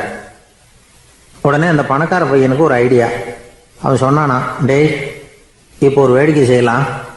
அந்த செருப்பு 2ஐயும் தூக்கி எட்டத்தில் வீசி எரிஞ்சிருவோம். அந்த ஆள் வந்து பார்த்துட்டு செருப்பை தேடி அல்லாடுவான், அங்கேயும் இங்கேயும் ஓடுவான், திருன்னு முழிப்பான். அதை பார்த்து நாம் ரசிக்கலாம், நல்ல தமாஷா இருக்கும் அப்படின்னு இருக்கான். இப்படி சொல்லிவிட்டு அந்த செருப்புகளை தூக்கத்துக்கு போனானா. கொஞ்சம் பொறு அப்படின்னானா அந்த ஏழை பையன். ஏன்னு கேட்டிருக்கான் அவன். இப்போ அந்த ஏழை பையன் சொன்னானா, நீ சொல்றது ஒன்றும் வேடிக்கை கிடையாது. உன்னோட செருப்பு தொலைஞ்சா உன் அப்பா உடனே உனக்கு வேற செருப்பு வாங்கி கொடுத்துருவார். ஆனால் அந்த ஆளுக்கு இந்த செருப்பு தொலைஞ்சதுன்னா வேற புதுசாக வாங்கறதுக்கு வாயையும் வயத்தையும் கட்டி பணத்தை சேர்க்க வேண்டியிருக்கும். அதனால நான் ஒரு வேடிக்கை சொல்கிறேன், அது மாதிரி செய், அது இன்னமும் தமாஷா இருக்கும் அப்படின்னு நானா. எப்படி அது சொல்லுன்னு இருக்கான் அவன். செருப்பு 2ம் அது இருக்கிற இடத்துலயே இருக்கட்டும். உன் சட்டை பையிலிருந்து ஒரே ஒரு ரூபாய் நாணயத்தை எடு. அதை அந்த செருப்பு மேலே அதோட குதிகால் பகுதியில் வச்சுட்டு நாம் 2 பேரும் அந்த மரத்துக்கு பின்னாடி ஓடி போய் மறைஞ்சு நின்றுக்குவோம். அப்புறம் பாரு வேடிக்கையே அப்படின்னா. அதே மாதிரி ரூபா காசு செருப்பு மேலே வச்சுட்டு இவங்க 2 பேரும் மறைஞ்சு நின்றுக்கிட்டாங்க. கொஞ்ச நேரத்தில் அந்த விவசாயி வந்தார். காலில் உள்ள மண்ணை தட்டிவிட்டு செருப்பை மாட்டுறதுக்காக போனார். அங்கிருந்த காசு கண்ணில் போட்டுவிட்டது. அவருக்கு ஆச்சரியமாக போச்சு. அதை கையில் எடுத்து பார்க்குறார். 4 பக்கமும் திரும்பி திரும்பி பார்க்குறார், யார் இதை வச்சிருப்பான்னு. கடைசியில் ஆகாயத்தை பார்க்குறார். ஆண்டவா, இது உன்னோட கருணை தான். நீ தான் யாரோ புண்ணியவான் மனசில் தர்மம் பண்ணுற எண்ணத்தை உண்டாக்கி இருக்கிற. அந்த புண்ணியவான் நல்லா இருக்கணும் அப்படின்னு வாழ்த்தி அந்த காசை கண்ணில் ஒத்திக்கிட்டாராம். மறைஞ்சிருந்து பார்த்துக்கிட்டு இருந்த ஏழை பையன் இப்படி சொன்னான், பாத்தியா, உன்னை புண்ணியவான்னு வாழ்த்தி விட்டு போறார் அந்த ஆள். அவருக்கும் சந்தோஷம், அதை பார்த்து நமக்கும் சந்தோஷம். உனக்கு ரூபாங்கிறது ஒரு பெரிய விஷயம் இல்லை, ஆனால் அதனால நமக்கு கிடைச்சிருக்கிற மகிழ்ச்சி ரொம்ப உயர்வானது அப்படின்னு நானா. வேடிக்கையும் கிண்டலும் இது மாதிரி அடுத்தவங்களுக்கு இடைஞ்சலா இல்லாமல் இருக்கணும் அப்படிங்கிறார் கலைவாணர். ஆனால் பாருங்க, அவருக்கே இடைஞ்சலா வர்ற விஷயங்களை கூட அவர் வேடிக்கையாக தான் எடுத்துக்கிட்டாராம். ஒரு தடவை ஒருத்தர் கலைவாணர்கிட்ட வந்து, ஐயா, என் குழந்தை செத்து போச்சு அப்படின்னு சொல்லி அழுதாராம். உடனே இவர் அவருக்கு 100 ரூபா பணத்தை கொடுத்து, இந்தாங்க அடக்கம் செய்யுங்க அப்படின்னு சொல்லி அனுப்பி வச்சாராம். 1 வருஷம் கழிச்சு மறுபடியும் அதே ஆள் வந்திருக்கார். இவர் மறந்துருப்பாருங்கிற நினைப்புல, அண்ணே என் குழந்தை இறந்து போச்சுண்ணே அப்படின்னாராம். இவர் மறுபடியும் 100 ரூபா கொடுத்து ஆறுதல் சொல்லி அனுப்பி வச்சாராம். 7-8 மாசம் கழிச்சு மறுபடியும் அதே ஆள் வந்திருக்கார். அவர் வாயை திறக்கிறதுக்கு முன்னாடியே இவர் 100 ரூபாய் அவர் கையில வச்சு, போன 2 தடவை தான் குழந்தை செத்து போச்சு, இந்த தடவையாவது அதை சாகாம காப்பாத்தி விடு அப்படின்னு சொல்லி அனுப்பி வச்சாராம். அதுக்கப்புறம் அந்த ஆள் வர்றதே இல்லையா. வெளிநாட்டுக்கு போகணும்னு ஆசை, ஆனா அவனுக்கு எந்த மொழியும் தெரியாது. இருந்தாலும் சமாளிச்சுக்கலாம்னு முடிவு பண்ணிட்டு கிளம்பிட்டான். ஏதோ ஒரு தேசத்துக்கு போய் சேர்ந்தான். அங்க அவனுக்கு யாரையும் தெரியாது. அவங்க என்ன மொழியில பேசிக்கிறாங்க அப்படிங்கிறது கூட புரியல. என்ன பண்றதுன்னு யோசனை பண்ணிட்டு ஒரு இடத்துல நின்றுகிட்டு இருக்கிறான். எதிர ஒரு பெரிய கட்டடம், நிறைய பேர் உள்ள போயிட்டு இருக்கிறாங்க. இவனும் அவங்க பின்னாடியே உள்ள போனான். ஒரு பெரிய அறை, அலங்காரம்லாம் பண்ணி வச்சிருக்கிறாங்க. நிறைய பேர் சாப்பிட்றதுக்காக உட்காந்துருக்குறாங்க. இவனுக்கு நல்ல பசி, அதனால இவனும் உட்காந்தான். சாப்பாடு போட்டாங்க, சாப்பிட்டான். அன்பான உபசரிப்பு. இவன் மனசு உள்ள நினைச்சுக்கிட்டான், இது ஏதோ அரசருடைய அரண்மனை மாதிரி தெரியுது, இன்னைக்கு ஏதோ விருந்து நடக்குது, நல்ல வேளை நம்ம பசியும் தீர்ந்தது அப்படின்னு நினைச்சுக்கிட்டே நிமிர்ந்து பார்க்கறான். சாப்பாடு பரிமாறினவன் எதிரில் ரொம்ப பணிவோட முதுக வளைச்சி வணக்கம் தெரிவிச்சான். இவனும் எழுந்திருச்சு நின்று முதுக வளைச்சி வணக்கம் தெரிவிச்சான். ரொம்ப நன்றின்னா. அவன் ஒரு சீட்டை இவன் கையில கொடுத்தான். இவன் அதை வாங்கி பார்க்கறான். என்ன எழுதியிருக்குன்னு ஒன்றும் புரியல. சரி, இந்த நாட்டில் தங்களுடைய நன்றியை சீட்டில் எழுதி தான் கொடுப்பாங்க போல இருக்கு அப்படின்னு நினைச்சுக்கிட்டு மறுபடியும் நன்றின்னா. ஆனால் அவன் காசை கொடுங்கன்னா. ஏன்னா அது ஒரு ஹோட்டல், இவன் சாப்பிட்டதுக்கான பில் அது. இவன் அதை புரிஞ்சிக்கவே இல்லை. நன்றின்னு அந்த சீட்டில் எழுதி கொடுக்குறாங்க போல இருக்கு அப்படின்னு நினைச்சுக்கிட்டு அதை வாங்கி சட்டை பையில பத்திரமா வச்சுக்கிட்டு, பரவாயில்லைங்க ரொம்ப மகிழ்ச்சின்னா. ஒரு வெளிநாட்டுக்காரனுக்கு இவ்வளவு தூரம் மரியாதை பண்றீங்களே, எங்க ஊருக்கு போனதும் உங்களை பத்தி நிறைய சொல்லுவேன் அப்படின்னா. இவன் என்ன சொல்றான்னு அவனுக்கு புரியல. இவனை பிடிச்சி அழைச்சிட்டு போய் முதலாளி முன்னாடி நிறுத்தினான். நாம் சொன்னதில் இவனுக்கு ரொம்ப பெருமையாக இருக்கணும் போல இருக்கு, அதுதான் பெரிய இடத்துக்கு அழைச்சிட்டு வந்திருக்கிறான் அப்படின்னு இவன் நினச்சிக்கிறான். அவரும் பில்லுக்கான பணத்தை கொடுங்கிறாரு. பரவாயில்லைங்க, ரொம்ப மகிழ்ச்சி, நன்றிங்கிறான் இவன். அவரு பார்த்தார், இவனை நீதிமன்றத்துக்கு அனுப்பி வச்சுட்டார். இவன் என்ன நினச்சிக்கிட்டான், நம்மளை இந்த ஊர் ராஜா முன்னாடியே அழைச்சிக்கிட்டு வந்து நிறுத்தி இருக்கிறாங்க போல இருக்கு, என்ன ஒரு பெருந்தன்மை அப்படின்னு நினச்சிக்கிறான். நீதிபதி சொன்னார், சாப்பிட்டதுக்கான பணத்தை கொடுத்துரு, இல்லைன்னா அதுக்கான தண்டனையை அனுபவிக்க வேண்டி இருக்கும்னார். ராஜாவே நமக்கு நன்றி சொல்றாரு போல இருக்கு அப்படின்னு நினச்சிக்கிறான் இவன். என் மகிழ்ச்சிக்கு எல்லையே இல்லைங்க அப்படின்னா. அவரு பார்த்தார், இவனுக்கு தண்டனை கொடுக்க வேண்டியதுதான் அப்படின்னு முடிவு பண்ணார். உடனே தீர்ப்பு எழுதினார். இவனை கழுதையில பின்புறமா உட்கார வைங்க, இவன் ஒரு மோசடிக்காரன் அப்படின்னு ஒரு போர்டு எழுதி அவன் கழுத்துல மாட்டுங்க, அப்புறம் அந்த கழுதையை ஊர் பூரா விரட்டுங்க அப்படின்னார். இவனுக்கு தான் மொழி புரியலையே, ஏதோ நடக்குது அப்படிங்கிறது மட்டும் புரியுது. எல்லாரும் சேர்ந்து இவனை ஒரு கழுதை மேல உட்கார வச்சாங்க. ஓஹோ, நம்மளை பாராட்டி ஒரு ஊர்வலம் நடத்துறாங்க போல இருக்கு அப்படின்னு நினைச்சுக்கிறான் இவன். எல்லாரும் சத்தம் போட்டுக்கிட்டே கையை தட்டிக்கிட்டு கழுதை பின்னாடி ஓடி வர்றாங்க. இவனுக்கு ரொம்ப உற்சாகமா இருக்குது. எல்லாருக்கும் கை கூப்பி வணக்கம் சொல்லிக்கிட்டே போறான். கூட்டத்தில் திடீர்னு ஒரு தெரிஞ்ச முகம் தெரியுது. அவனுடைய தேசத்தை சேர்ந்த ஒரு ஆள் அவன். அவனை பார்த்ததும் இவனுக்கு ரொம்ப உற்சாகம். நம்ம ஊருக்கு போனதும் இங்க நமக்கு கிடைச்ச மரியாதையெல்லாம் உண்மைதான்னு சொல்றதுக்கு ஒரு சாட்சியும் கிடைச்சிட்டுது அப்படின்னு நினைச்சுக்கிறான். அவனை பார்த்து கத்தனான், நல்லா பார்த்துக்க, இந்த ஊர் மக்கள் எனக்கு எப்படிப்பட்ட வரவேற்பு கொடுக்குறாங்கிறத நல்லா கவனிச்சுக்கோ அப்படிங்கிறான். அவனுக்கு அவமானமா போட்டுது. தலையை குனிஞ்சுக்கிட்டே நழுவி போயிட்டான். இவன் பார்த்தான், அவன் தலை தெரியல. ஆகா, அவனுக்கு நம்ம மேல பொறாம போல இருக்கு, அதனாலதான் காணாம போயிட்டான் அப்படின்னு நினைச்சுக்கிறான். இப்படி ஒரு வேடிக்கை கதையை பெரியவங்க சொல்றது உண்டு. கதை வேடிக்கையா இருந்தாலும் இதுல உள்ள கருத்து என்ன தெரியுமா? அந்த கழுதை மேல உட்கார்ந்துருக்கிறானே, அது மாதிரிதான் நாமளும் அகங்காரம்ங்கிற கழுதை மேல உட்காந்துக்கிட்டு இருக்கோமா. நாமளும் கிட்டத்தட்ட அதே மாதிரி பிரம்மையில தான் இருக்கிறோமா. என்ன நடக்குதுங்கிறதே புரியறதில்ல. அகங்காரத்துல பேசுறவனுக்கும் சித்த சுவாதீனம் இல்லாம பேசுறவனுக்கும் அதிக வித்தியாசம் இருக்கிறது இல்லை. அது மாதிரி ஒருத்தன் தன்னுடைய வீட்டை சுத்தி சேற்ற வாரி அரைச்சிக்கிட்டு இருந்தானா. அந்த வழியா வந்த ஒரு பெரியவர் அதை பார்த்துருக்கார். என்னப்பா பண்ணிட்டு இருக்கிற அப்படின்னு கேட்டாராம். கழுதைகளை விரட்டிக்கிட்டு இருக்கிறேன் அப்படின்னானா. இங்க கழுதைகளே காணுமே அப்படின்னாராம் அவரு. அதுதான் ஏற்கனவே விரட்டி விட்டனே அப்படின்னானா இவன். ஒரு ரயில் வேகமா போயிட்டு இருக்கு. அது ஒரு ரயில்வே ஸ்டேஷன்ல கொஞ்ச நேரம் நின்னுது. அப்போ அதுல ஒரு ஆள் ஏறினார். தலையில ஒரு மூட்டையை வச்சிருந்தார். மூட்டையை தலையில சுமந்துக்கிட்டே உள்ள வந்தாரு. மூட்டையை தலையில சுமந்துக்கிட்டே ஒரு இடத்துல உட்கார்ந்தார். ரயில் மறுபடியும் புறப்பட்டது. இவர் தன் தலையில இருந்த மூட்டையை கீழே இறக்கி வைக்கணும்ல, வைக்கல, சுமந்துக்கிட்டே வர்றார். எதிரில் உட்காந்துருந்தவர் கேட்டார், ஏங்க ஏன் இப்படியே உட்காந்துருக்குறீங்க தலையில மூட்டையை வச்சுக்கிட்டு, மூட்டையை கீழே இறக்கி வைக்கலாமே அப்படின்னார். வேணாங்க, பாவம், தலையில இருக்கிற மூட்டையை இறக்கி ரயிலில் வச்சா ரயிலுக்கு பாரம் அதிகமா இருக்கும் அப்படின்னார் அவரு. இப்படி ஒரு ஆளை பார்த்தா நமக்கு சிரிப்பு தான் வரும். ஏன்னா ரயிலுங்கிறது அந்த மூட்டையையும் சேர்த்து சுமந்துக்கிட்டு தான் போகுது.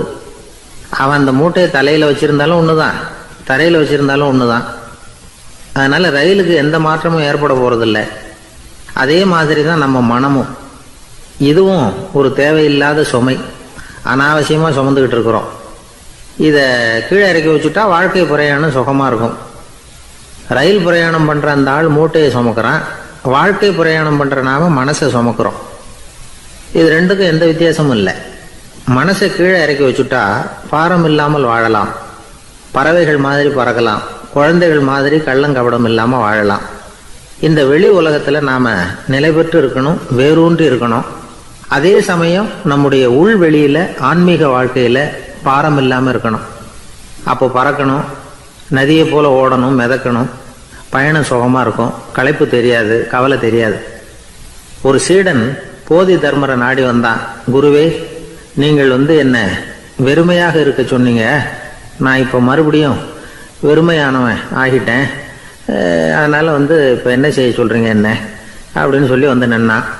உடனே அந்த குரு பக்கத்தில் இருந்த ஒரு குச்சியை எடுத்து அவன் தலையில அடிச்சு, போய் அந்த வெற்றுத்தன்மையையும் வீசி எறிந்து விட்டு வா அப்படின்னார். நான் இப்போ காலியா இருக்கிறேன்னு ஒருத்தன் சொல்றான்னு வச்சுங்க, அது உண்மை இல்லை. ஏன்னா இன்னமும் அதுல நான்கிற எண்ணம் இருக்குது. எந்த சிந்தனையும் இல்லாம இருக்கிறது கடினம்தான். ஆனாலும் மனிதன் அதுல உள்ள நுட்பத்தை புரிஞ்சுக்கிட்டான்னா இவ்வளவு தூரம் தூக்கி சுமந்துக்கிட்டு வந்த அந்த மனதின் முட்டாள்தனத்தை அவனே பார்த்துட்டு சிரிப்பான். இதுதான் பெரியவங்க சொல்லியிருக்கிற ஆலோசனை. நம்மால் ஒருத்தன் தலையில் ஒரு பெரிய மூங்கில் கூடையோட ரயிலில் வந்து உட்காந்தான். கூடை தலையில் இருந்தது, கீழே இறக்கி வைக்கல. எதிரில் இருந்தவர் கேட்டார், ஏங்க எதுக்காக அதை அனாவசியமாக சுமந்துக்கிட்டே இருக்கீங்க, கீழே இறக்கி வைங்களேன்னார். இல்லைங்க, நான் வீட்டை விட்டு புறப்படும் பொழுதே என் பையன் சொல்லிவிட்டான் கூடையை தலையை விட்டு இறக்கக்கூடாதுன்னு அப்படின்னார். அவன் சின்ன பையன், விவரம் இல்லாமல் சொல்லியிருப்பான். இப்போ என்ன நேரில் வந்தால் பார்த்துக்கிட்டு இருக்கிறான், நீங்கள் இறக்கி வைங்கன்னார் அவர். அவன் நேரில் பார்த்துக்கிட்டு இல்லை, இருந்தாலும் நான் இந்த கூடையை கீழே இறக்கி வச்சா அது அவனுக்கு தெரிஞ்சிடும் அப்படின்னாரு இவர். அது எப்படின்னார் அவர். அவன் தனக்கு டிக்கெட் வாங்க வேணாம்னு சொல்லி இப்போ இந்த கூடைக்குள்ளே தான் உட்காந்துருக்கிறான் அப்படின்னார் இவர்.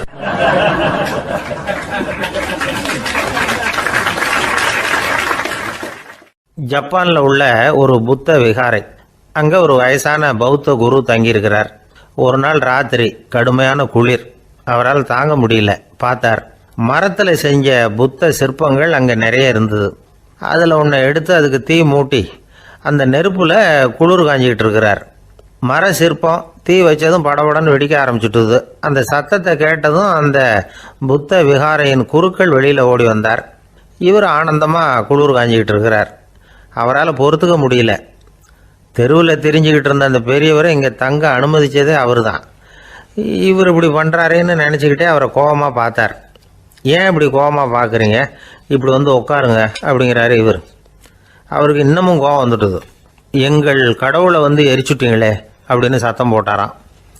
அப்படியா அப்படின்னு கேட்டுக்கிட்டே அந்த சாம்பலை கிளறினார் இவர். என்ன செய்கிறீங்கன்னு கேட்டிருக்காரு அவர். நான் எலும்புகளை தேடுறேன்னாராம். நீங்கள் ஒரு பைத்தியம், இது ஒரு மர சிற்பம், இதில் எலும்புகள் கிடையாது அப்படின்னாராம். அவருக்கு கோபம் வந்துட்டுது. உடனே வெளியில் போங்கன்னு கத்தியிருக்கார். வெளியில் தள்ளி கதவையும் சாத்தி விட்டாராம். மறுநாள் காலையில் கதவை திறந்து பார்த்தா அந்த வயசான பெரியவர் ஒரு மைல்கல் மேலே சில காட்டு பூக்களை வச்சு புத்தம் சரணம் கச்சாமின்னு சொல்லிக்கிட்டே இருக்கிறார். இவருக்கு சந்தேகமாக போட்டுது. கிட்ட போனார். என்ன செஞ்சுக்கிட்டு இருக்கீங்கன்னு கேட்டார். இது என்னுடைய காலை நேர பிரார்த்தனைனாராம். நிஜமாகவே நீங்கள் ஒரு பைத்தியமாக தான் இருக்கணும், ஏன்னா அது ஒரு மைல்கல் அப்படின்னாராம். இப்போ அந்த பெரியவர் சொன்னாராம், நீங்கள் ஒரு மரத்தை புத்தராக நினைக்கும் பொழுது நான் ஏன் ஒரு மைல்கல்ல புத்தராக நினைக்கக்கூடாது? நான் வந்து புத்தரை எரிக்கலாம், ஏன்னா அவரை நான் நேசிக்கிறேன். அந்த சிற்பம் வந்து மரத்தால் ஆனதுங்கிறது எனக்கு தெரியும். நான் ஒரு மைல்கல்லை தொழலாம், ஏன்னா அது எனது பூக்களை தாங்குது. நான் இந்த மைல்கல்லுக்குள்ளே மறைஞ்சிருக்கிற புத்தரை பார்க்குறேன். யாராவது ஒரு சிற்பி இதை சிலையாக்கினாதான் நீங்கள் புத்தரை பார்க்க முடியும். அன்னைக்கு ரொம்ப குளிராக இருந்தது. நான் எனக்குள்ளே இருக்கிற புத்தரையும் பாதுகாக்கணும். உள்ளே இருக்கிற புத்தரை காப்பாற்றுறதுக்காக வெளியில் உள்ள புத்தரை எரிக்கலாம், அதில் ஒன்றும் தப்பு இல்லை. அது அவருடைய போதனையிலேயே இருக்குது. உனக்குள் ஜோதியாக இரு அப்படிங்கிறது அவருடைய போதனை. என்னுடைய புத்தர் வந்து குளிரில் நடுங்கிட்டு இருந்தார். அந்த மர சிற்பங்கள் வெயில் மழையில் உணர்ச்சி இல்லாமல் இருந்தது, அதனால் அப்படி பண்ணினேன். ஆனால் நீங்கள் என்ன பண்ணீங்க? நான் ஒரு மர புத்தரை எரிச்சதுக்காக உயிருள்ள புத்தரை வெளியில் தள்ளி கதவை சாத்தினீங்க அப்படின்னாராம் அந்த பெரியவர். உண்மையான பக்திங்கிறது இதுதான். அதாவது உனக்குள் ஜோதியாக இரு அப்படின்னு புத்தர் சொன்னார் இல்லையா, அது மாதிரி தனக்குள் ஜோதியாக இருக்கிற இந்த காலத்து ஆசாமிகள் நிறைய பேர் உண்டு. எப்பவும் போதையிலேயே இருக்கிறவங்க. ஒரு நாள் நடு ராத்திரி ஒரு மது கடையில் ஒரு ஆள் அங்குள்ள சிப்பந்திகள் கிட்ட கேட்டுக்கிட்டு இருக்கிறான். மறுபடியும் இந்த கடை எப்போ திறப்பாங்கன்னு கேட்டானா. நாளைக்கு காலையில் 8 மணிக்கு திறப்பாங்க அப்படின்னு நானா அங்கே இருந்த ஆள். அவன் திருப்பி திருப்பி அதையே கேட்டுக்கிட்டு இருக்கான். இவனுக்கு பதில் சொல்லி சொல்லி அழுத்து போச்சு. அதான் சொல்கிறேன் ஐயா, நாளைக்கு காலையில் வா அப்படின்னாங்களாம். அதுக்கு இவன், நான் வர்றதுக்காக கேட்கலையா, நேத்திக்கு வந்தவன் உள்ளேயே மாட்டிக்கிட்டேன், வெளியில் போகிறதுக்காக கேட்டேன் அப்படின்னானா. ஒரு ஊரில் ஒரு ஆள் இருந்தான். நிறைய பணம் சேர்த்தான். அவனுக்கு சம்பாதிக்க தெரியுமே தவிர செலவு பண்ண தெரியாது. மகா கஞ்சன். காசை கையில் எடுக்கவே மாட்டான். எடுத்தால் செலவு செய்ய வேண்டியிருக்குமே, அதனால் இப்படியே அவன் காலத்தை ஓட்டி விட்டான். வயசாயிட்டுது.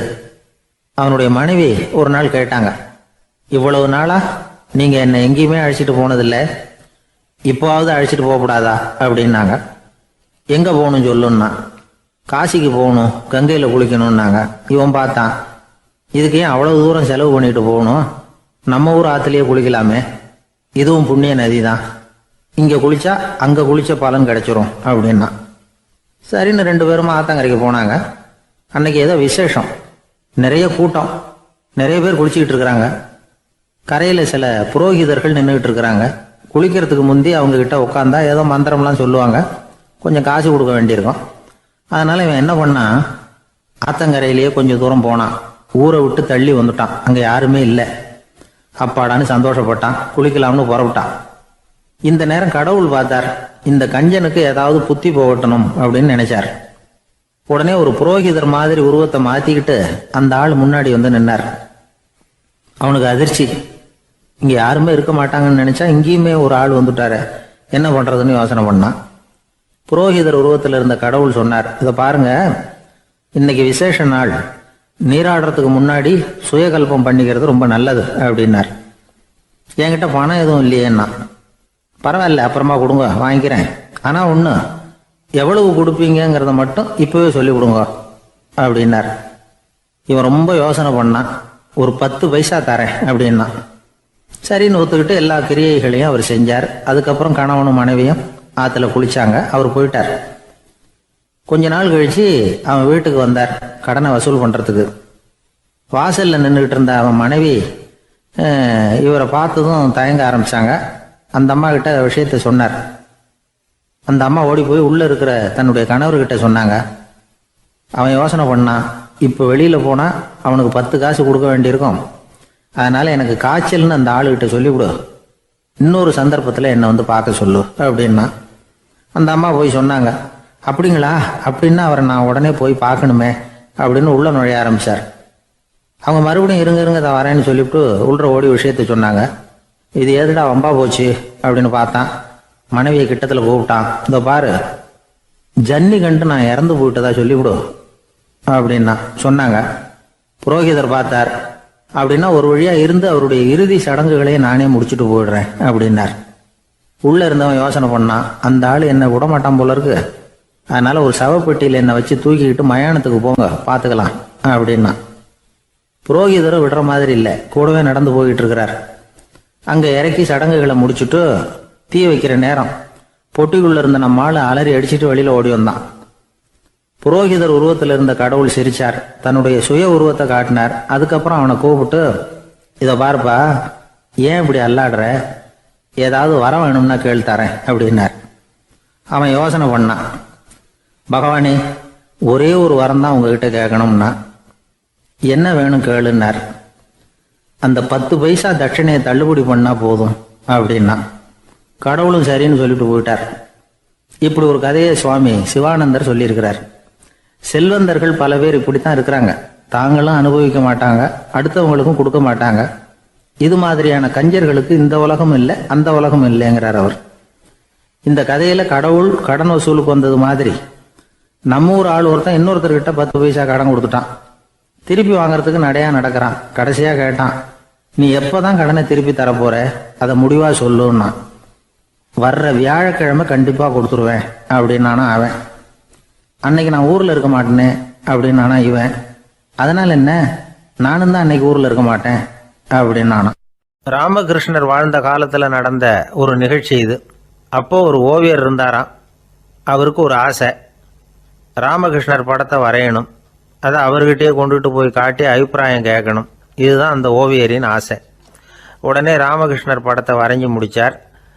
அதை எடுத்துக்கிட்டு போனார். இவர் போன சமயம் அங்கே ராமகிருஷ்ணர் சீடர்களோடு உட்காந்துருக்கிறார். விவேகானந்தர் அங்கே இருக்கிறார். இந்த ஓவியர் கொண்டுகிட்டு போய் தான் வரைந்த ஓவியத்தை அவர்கிட்ட காட்டினார். ராமகிருஷ்ண பரமஹம்சரின் ஓவியத்தை ராமகிருஷ்ணர்கிட்டயே காட்டுறார். ராமகிருஷ்ணர் என்ன பண்ணார் தெரியுமா, அந்த படத்தை பார்த்தார். உடனே அது காலை தொட்டார். குருதேவருடைய இந்த செயல் சீடர்களுக்கு ரொம்ப வியப்பை உண்டு பண்ணிச்சு. சில பேர் மனசுக்குள்ளேயே ரொம்ப குழம்பி போக ஆரம்பிச்சிட்டாங்க, என்ன இப்படி பண்ணுறாருன்னு. என்ன இது அவரோட படம், அவரே அவரோட படத்தின் காலை தொடுறார் அப்படின்னு யோசிச்சாங்க. சில பேர் ஒன்றும் புரியாமல் ஒருத்தர் பார்த்து சிரிச்சுக்கிட்டாங்க. அந்த இடத்துல சீடர்கள் மட்டும் இல்லை, சீடர் அல்லாத பல பேர் இருந்தாங்க. தன்னுடைய காலை தானே தொடர இவருடைய செயல் பற்றி என்ன நினைக்கிறது அப்படின்னு அவங்களும் குழம்பி போய் நிற்கிறாங்க. அந்த படத்தை வரைஞ்சி அவர்கிட்ட காட்டின அந்த ஓவியருக்கும் அதிர்ச்சி. இருந்தாலும் அவர் சீடர் கிடையாது. அதனால் கொஞ்சம் துணிச்சலை வர வச்சுக்கிட்டு கேட்டார், என்னங்க இது, என்னால் என்னுடைய கண்களையே நம்ப முடியல. இது உங்கள் சொந்த உருவப்படம், நீங்கள் உங்கள் சொந்த கால்களையே தொடுறீங்க, இது எங்களுக்கு கொஞ்சம் சங்கடமாக இருக்குதே அப்படின்னார். ராமகிருஷ்ணரின் கண்களில் ஆனந்த கண்ணீர் வழிஞ்சுதான். அவர் சொன்னாராம், இது என்னோட படம்ங்கிறது எனக்கு தெரியும், ஆனால் இது என்னோட படம்ங்கிறதுனால நான் இதோட காலை தொடலை. நீ என்னுடைய சமாதி நிலையை இந்த படத்தில் படம் பிடிச்சி காட்டியிருக்கிற, அதனால் அதோட காலை தொடறேன். சமாதி நிலையில் யார் இருந்தாலும், அது என்னுடைய படமாக இருந்தாலும் சரி அல்லது வேறு யாருடைய படமாக இருந்தாலும் சரி, படம் யாருதுங்கிறது முக்கியம் இல்லை. இதில் எது முக்கியம்னா அது தன்னை உணர்ந்த ஒரு உணர்நிலையின் படம். அப்படி இருக்கிறப்போ அதோட காலை நான் தொடணும். அதுக்கு நீங்கள் எல்லாரும் ஏன் சங்கடப்படுறீங்கன்னு எனக்கு தெரியல அப்படின்னாராம். இப்போ தான் அங்கே இருந்த சீடர்களுக்கும் மற்றவங்களுக்கும் விவரம் புரிஞ்சுதான். இதுக்கு முன்னாடி யாரும் செய்யாததை இவர் செஞ்சிருக்கிறார், ஆனால் அவருடைய காரணம் ரொம்ப நியாயமானது அப்படிங்கிறத உணர்ந்தாங்களாம். இதுவரைக்கும் ஆன்மீகத்தில் சமாதி நிலை, அதாவது தன்னை உணர்ந்த நிலை பற்றி புரிஞ்சுக்கிட்டோம். இல்லறத்தில் ஏற்படக்கூடிய சமாதி நிலை பற்றி உங்களுக்கு தெரியுமா? ஒரு அம்மா டாக்டர்கிட்ட வந்து சொன்னாங்களாம், டாக்டர், என் வீட்டுக்காரருக்கு உடம்புல ஏதோ கோளாறுன்னு நினைக்கிறேன், நான் எவ்வளவு நேரம் பேசினாலும் காதில் விழாதது மாதிரி உட்காந்துருக்கிறார் அப்படின்னாங்களாம். அதுக்கு அந்த டாக்டர் சொன்னாராம், அம்மா, அது உடம்பு கோளாறு இல்லை, அது ஒரு பெரிய திறமை அப்படின்னாராம். எனக்கு இது மட்டும்தான் சார் தெரியும், இதை தவிர வேறு எதுவும் தெரியாது அப்படின்னு சொல்லிக்கிட்டே காலம் தள்ளுறவங்க ரொம்ப பேர். அவங்களெல்லாம் கஷ்டப்பட வேண்டியிருக்கும். ஒருத்தர் தன்னுடைய தொழிலில் ரொம்ப கெட்டிக்காரராக இருக்கலாம், அதுக்காக எப்பவும் அதே ஞாபகத்தில் இருந்துக்கிட்டு உலகியல் அறிவு இல்லாமல் இருந்துடக்கூடாது, அது ஆபத்து. இதுக்காக நம்ம தாத்தா பாட்டிலாம் ஒரு கதை சொல்லுவாங்களே, கேள்விப்பட்டிருக்கீங்களா? ஒரு சமயம் ஒரு 4 பேர் சேர்ந்து வெளியூருக்கு பிரயாணம் போனாங்களாம். அந்த 4 பேர் எப்படி தெரியுமா? ஒருத்தர் வந்து வேதாந்தி, இன்னொருத்தர் சங்கீத வித்வான், 3வது ஆள் வைத்தியர், 4வது ஆள் ஜோசியர். இவங்க 4 பேரும் நண்பர்கள். அதனால் சேர்ந்து புறப்பட்டாங்க. வழியில் ஒரு ஊரில் தங்கினாங்க. இருட்டி போச்சு. அதனால் இன்றைக்கி ராத்திரி இங்கேயே தங்கி இருந்துட்டு நாளைக்கு புறப்படலாம் அப்படின்னு தீர்மானம் பண்ணாங்க. சாப்பாட்டுக்கு என்ன பண்ணுறது? அங்கேயே கடத்தெருவுக்கு போய் சாமான்லாம் வாங்கியாந்து சமைச்சு சாப்பிட்லாம்னு முடிவு பண்ணாங்க.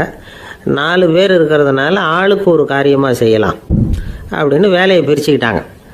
வைத்தியர் வந்து கறிகாய் வாங்க போனார், வேதாந்தி வந்து எண்ணெய் வாங்க போனார், ஜோசியர் வந்து பலசரக்கு வாங்க போனார், சங்கீத வித்வானுக்கு சமைக்கிற வேலை.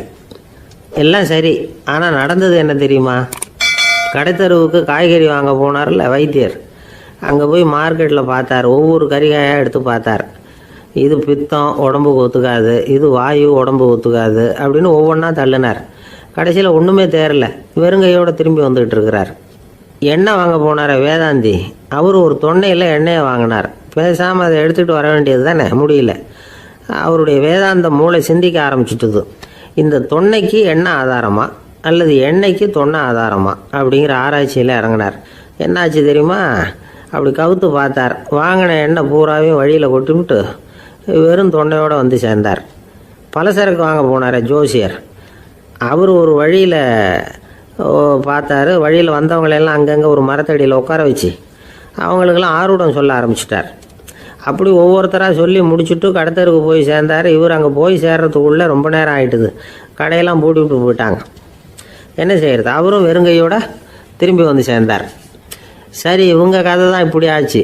அங்கே சமைக்கிறதுக்காக உட்காந்துருந்தார் சங்கீத வித்வான், அவர் கதை என்னாச்சு தெரியுமா? அங்கே அவர் அடுப்பை பற்ற வச்சு ஒலையை கொதிக்க வச்சார். அதாவது ஒரு பானையில் தண்ணியை ஊற்றி அடுப்பில் வச்சார். அது கொதிக்க ஆரம்பிச்சிது. தண்ணி கொதிக்கிற சத்தம் இருக்குதுல்ல, அது இவருக்கு தாளம் போடுறது மாதிரி இருந்தது. ஒரே குஷி, பாட ஆரம்பிச்சிட்டார். பாடிக்கிட்டே உற்சாகமாக கையில் இருந்த கரண்டியால் அந்த பானையில் தட்டினார், தாளம் போடுறதா நினச்சிக்கிட்டு. அவ்வளவுதான், பானை பட்டுன்னு உடஞ்சி போச்சு. தலையில் கையை வச்சுக்கிட்டு அவரும் உட்காந்துட்டார். எந்த தொழில் தெரிஞ்சாலும் சரி, அதை புத்திசாலித்தனமாக பயன்படுத்த தெரியலன்னா ஆபத்து தான். அதுக்காக தான் இந்த கதை. ஒரு பஸ்ஸு டிரைவர் ரொம்ப கெட்டிக்காரரு, பஸ்ஸை ரொம்ப திறமையாக ஆபத்து இல்லாமல் ஓட்டினதுக்காக பரிசுலாம் வாங்கினவர். அவரே ஒரு படகு ஓட்டுறதுக்காக அழைச்சிட்டு போயிருக்கிறாங்க, மோட்டார் படகு. அதையும் ரொம்ப திறமையாக தான் ஓட்டிகிட்டு போயிருக்கிறாரு. நடுக்கடலில் போனதும் படகு நின்று போச்சு. மோட்டாரில் ஏதோ கோளாறு. என்ன செய்யலாம் அப்படின்னு அந்த டிரைவரை கேட்டிருக்கிறாங்க படகுல இருந்தவங்கெல்லாம். அப்போ அவர் சொன்னாராம், கவலைப்படாதீங்க, ஒன்றும் பிரச்சனை இல்லை, எல்லாரும் கொஞ்சம் கீழே இறங்கி பின்னாடி தள்ளுங்க, மோட்டார் ஸ்டார்ட் ஆகிடும் அப்படின்னாராம். எனக்கு தெரிஞ்ச ஒருத்தர் இருக்கார். அவர் ஒரு பெரிய காவல்துறை அதிகாரி, ரொம்ப கண்டிப்பானவர். அவரை கண்டாவே எல்லாரும் பயப்படுவாங்க. அப்படிப்பட்டவர் வீட்டுக்கு போனால் அப்படியே அடியோடு மாறிடுவார். அங்கே போய் பார்த்தீங்கன்னா குழந்தைகளோட குழந்தையா அவர் விளையாடிக்கிட்டு இருப்பார். அலுவலக சமயத்தில் பார்த்தீங்கன்னா குதிரை முதுகில் அவர் உட்காந்துருப்பார். வீட்டில் பார்த்தீங்கன்னா அவர் முதுகில் குழந்தை உட்காந்துருக்கும். அவர் குதிரை மாதிரி போயிட்டு இருப்பார். இது எப்படிங்க முடியுது உங்களால் அப்படின்னு கேட்டாங்க. அது ஒன்றும் இல்லை, இங்கே வீட்டுக்கு வந்த உடனே என்னோட மனசை தனியாக எடுத்து வச்சிருவேன் அப்படின்னார். அது என்னங்க உங்கள் சட்டப்பயிலியாக இருக்குது மனசு, அது தனியாக எடுத்து வைக்கிறதுக்கு அப்படின்னு கேட்டாங்க. அப்படி இல்லைங்க, இது ஒரு பயிற்சி, மனப்பயிற்சி, அவ்வளவுதான் அப்படின்னார். இப்படி சமயம் பார்த்து மனசை தனியாக வச்சுவிட தெரிஞ்சவங்க வாழ்க்கையில் எப்பவும் உற்சாகமாக இருப்பாங்க அப்படிங்கிறது பெரியவங்க கருத்து. ஒரு டாக்டர் ஆஸ்பத்திரியில் இருக்கிற வரைக்கும் டாக்டராக இருக்கலாம். அவர் மனைவிகிட்டையும் அவர் டாக்டராக இருக்க வேண்டிய அவசியம் இல்லை. ஒரு வக்கீல் கோர்ட்டில் இருக்கிற வரைக்கும் வக்கீலாக இருக்கலாம். வீட்டுக்கு வந்ததுக்கு அப்புறமும் வக்கீலாக இருக்க வேண்டிய அவசியம் கிடையாது. வீட்டில் குழந்தைகள்கிட்ட விளையாடும் பொழுதும் அதுகள்கிட்ட ஃபீஸு கேட்டுக்கிட்டு இருக்கக்கூடாது. நாம் எப்படி இருக்கணும்னு பெரியவங்க சொல்கிறாங்கன்னா, மனசோட சேரக்கூடாதான். அப்படி சேராமல் வாழ்க்கையை கவனிக்கணுமா. மனசை அப்படியே தனியாக எடுத்து பக்கத்தில் வச்சுடணும். அப்படின்னா அதை அப்படியே தூக்கி எறிஞ்சுடு அப்படின்னு அர்த்தம் இல்லை. ஏன்னா மனசுங்கிறது நமக்கு உபயோகப்படக்கூடிய ஒன்று தான். எப்போ எப்போ அது தேவையோ அப்பப்போ எடுத்து உபயோகப்படுத்திக்கணும். தேவைப்படுறப்போ எடுத்து கண்ணாடியை மாட்டிக்கிறோம்ல, படிக்கும் பொழுது கண்ணாடி தேவைப்படுது, எடுத்து மாட்டிக்கிறோம் இல்லையா, அது மாதிரி கணக்கு போடுறதுக்கு மனசு தேவை. கடைக்கு போய் ஒரு பொருள் வாங்குகிறோம், காசு கொடுக்குறோம், மீதி சில்லறை சரியாக இருக்கா அப்படின்னு எண்ணி பார்த்து வாங்க வேண்டியிருக்கு. அந்த சமயத்தில் மனசை எடுத்து தனியாக வச்சுட்டேன் அப்படின்னு சொல்லிட்டு இருக்கக்கூடாது. பரீட்சைக்கு படிக்க வேண்டியிருக்குது, படித்ததையெல்லாம் அப்படியே நினைவில் வச்சுக்க வேண்டியிருக்கு. அந்த சமயத்தில் மனசை தூக்கி எறிஞ்சுட்டேன் சார் அப்படின்னு சொல்லிட்டு இருக்கக்கூடாது. அப்படி சொன்னால் பரீட்சை நம்மளை தூக்கி எறிஞ்சிடும். அதனால் தேவைப்படுறப்போ மனசை உபயோகப்படுத்தணும், தேவையில்லாதப்போ அது தனியாக ஓய்வு எடுத்துக்க விட்டுடணும். இப்படி நாம் பழக்கப்படுத்திக்கிட்டா வாழ்க்கைங்கிறது நமக்கு புதுசாக தெரியுமா. மனசுக்கும் ஒரு சக்தி கிடைக்கும். எந்திரங்களுக்கு ஓய்வு கொடுக்குற மாதிரி மனசுக்கும் ஓய்வு கொடுக்கணும், இல்லைன்னா அது களைச்சி போயிடும். குழந்தைகள் மனசை சுமந்துக்கிட்டு இருக்கிறது இல்லை.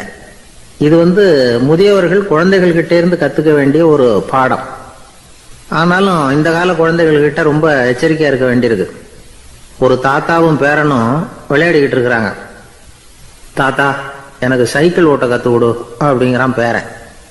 சைக்கிள் உயரம் கூட இல்லை, அதுக்குள்ளே சைக்கிள் ஓட்டணுமா அப்படின்னார் தாத்தா. ஏன் தாத்தா, ரயில் ஓட்டுறாரு, அவர் என்ன ரயில் நீளமாக இருக்கார் அப்படின்னு கேட்டானா அந்த பையன். சங்கீத வித்வான்களில் பல வகை உண்டு. சில குறிப்பிட்ட ராகங்களை பாடுறதுல அவங்களுக்கு பெருமை வர்றது உண்டு. ஆனால் ஒருத்தர் இருந்தார், அவரால் ஒரு ராகத்துக்கே பெருமை வந்தது. அந்த ராகத்தை அவர் வாசித்து கேட்கணும் அப்படின்னு சொல்லுவாங்க. அது என்ன ராகம்னா தோடி ராகம். சரி, அந்த வித்வான் யாருன்னா அவர் தான் திருவாவடுதுறை ராஜரத்னம் பிள்ளை.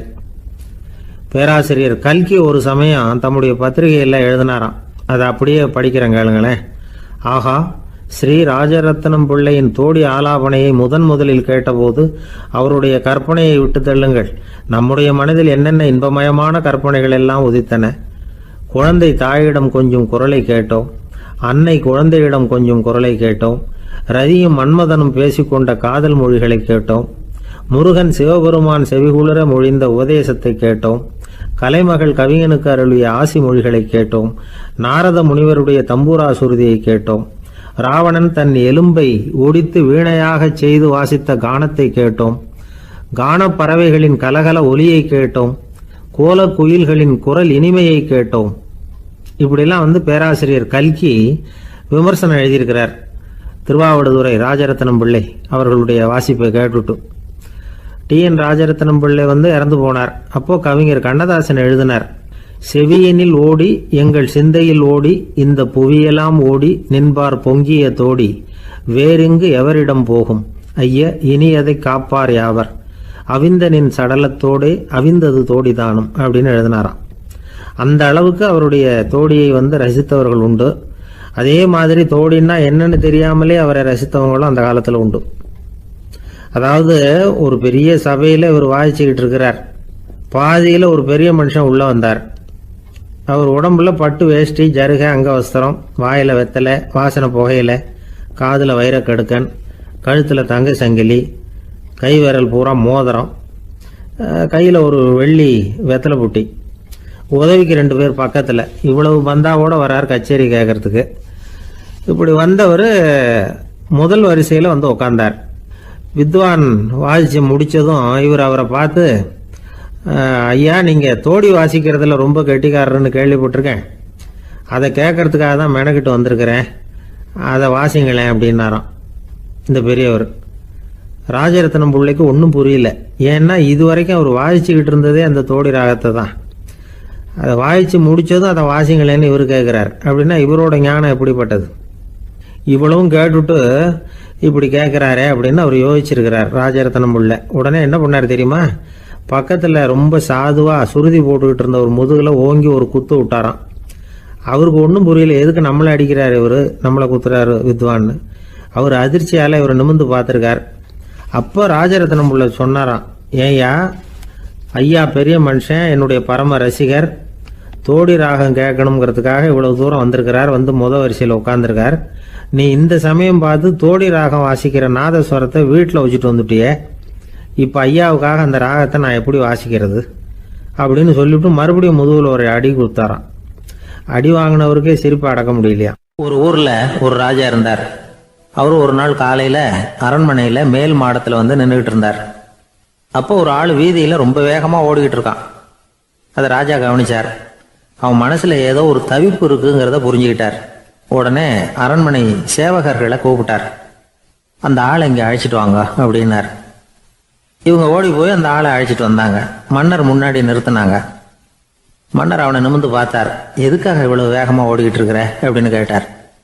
இதுக்கு அவன் சொன்னா, மன்னா, நம்ம கோட்டையின் வடக்கு வாசல் இருக்கு இல்லையா, அது ஓரமா ஒரு பெரிய பாறாங்கல் கிடக்கு. அதுக்கு அடியில் நான் ஒரே ஒரு வெள்ளி நாணயத்தை புதைச்சி வச்சிருக்கேன்.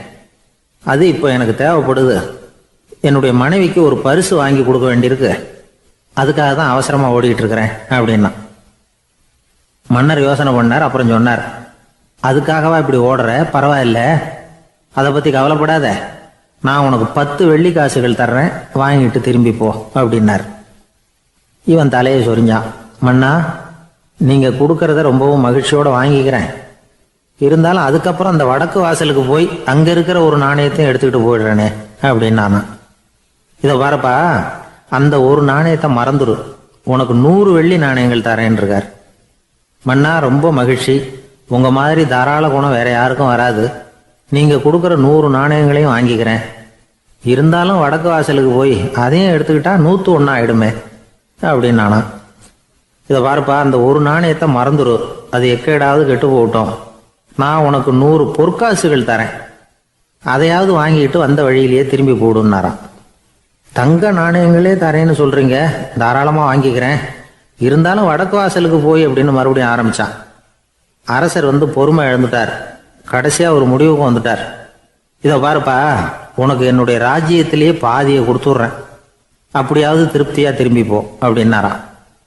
மன்னா, உங்களுடைய பெருந்தன்மைக்கு ஈடு இணையே கிடையாது. தேசத்திலேயே பாதி பிரித்து கொடுக்குறேன்னு சொல்கிறீங்க, அதனால் உங்ககிட்ட ஒரு சின்ன வேண்டுகோள் அப்படின்னானா. சொல்லுன்னாராம் மன்னர் ஆர்வம்.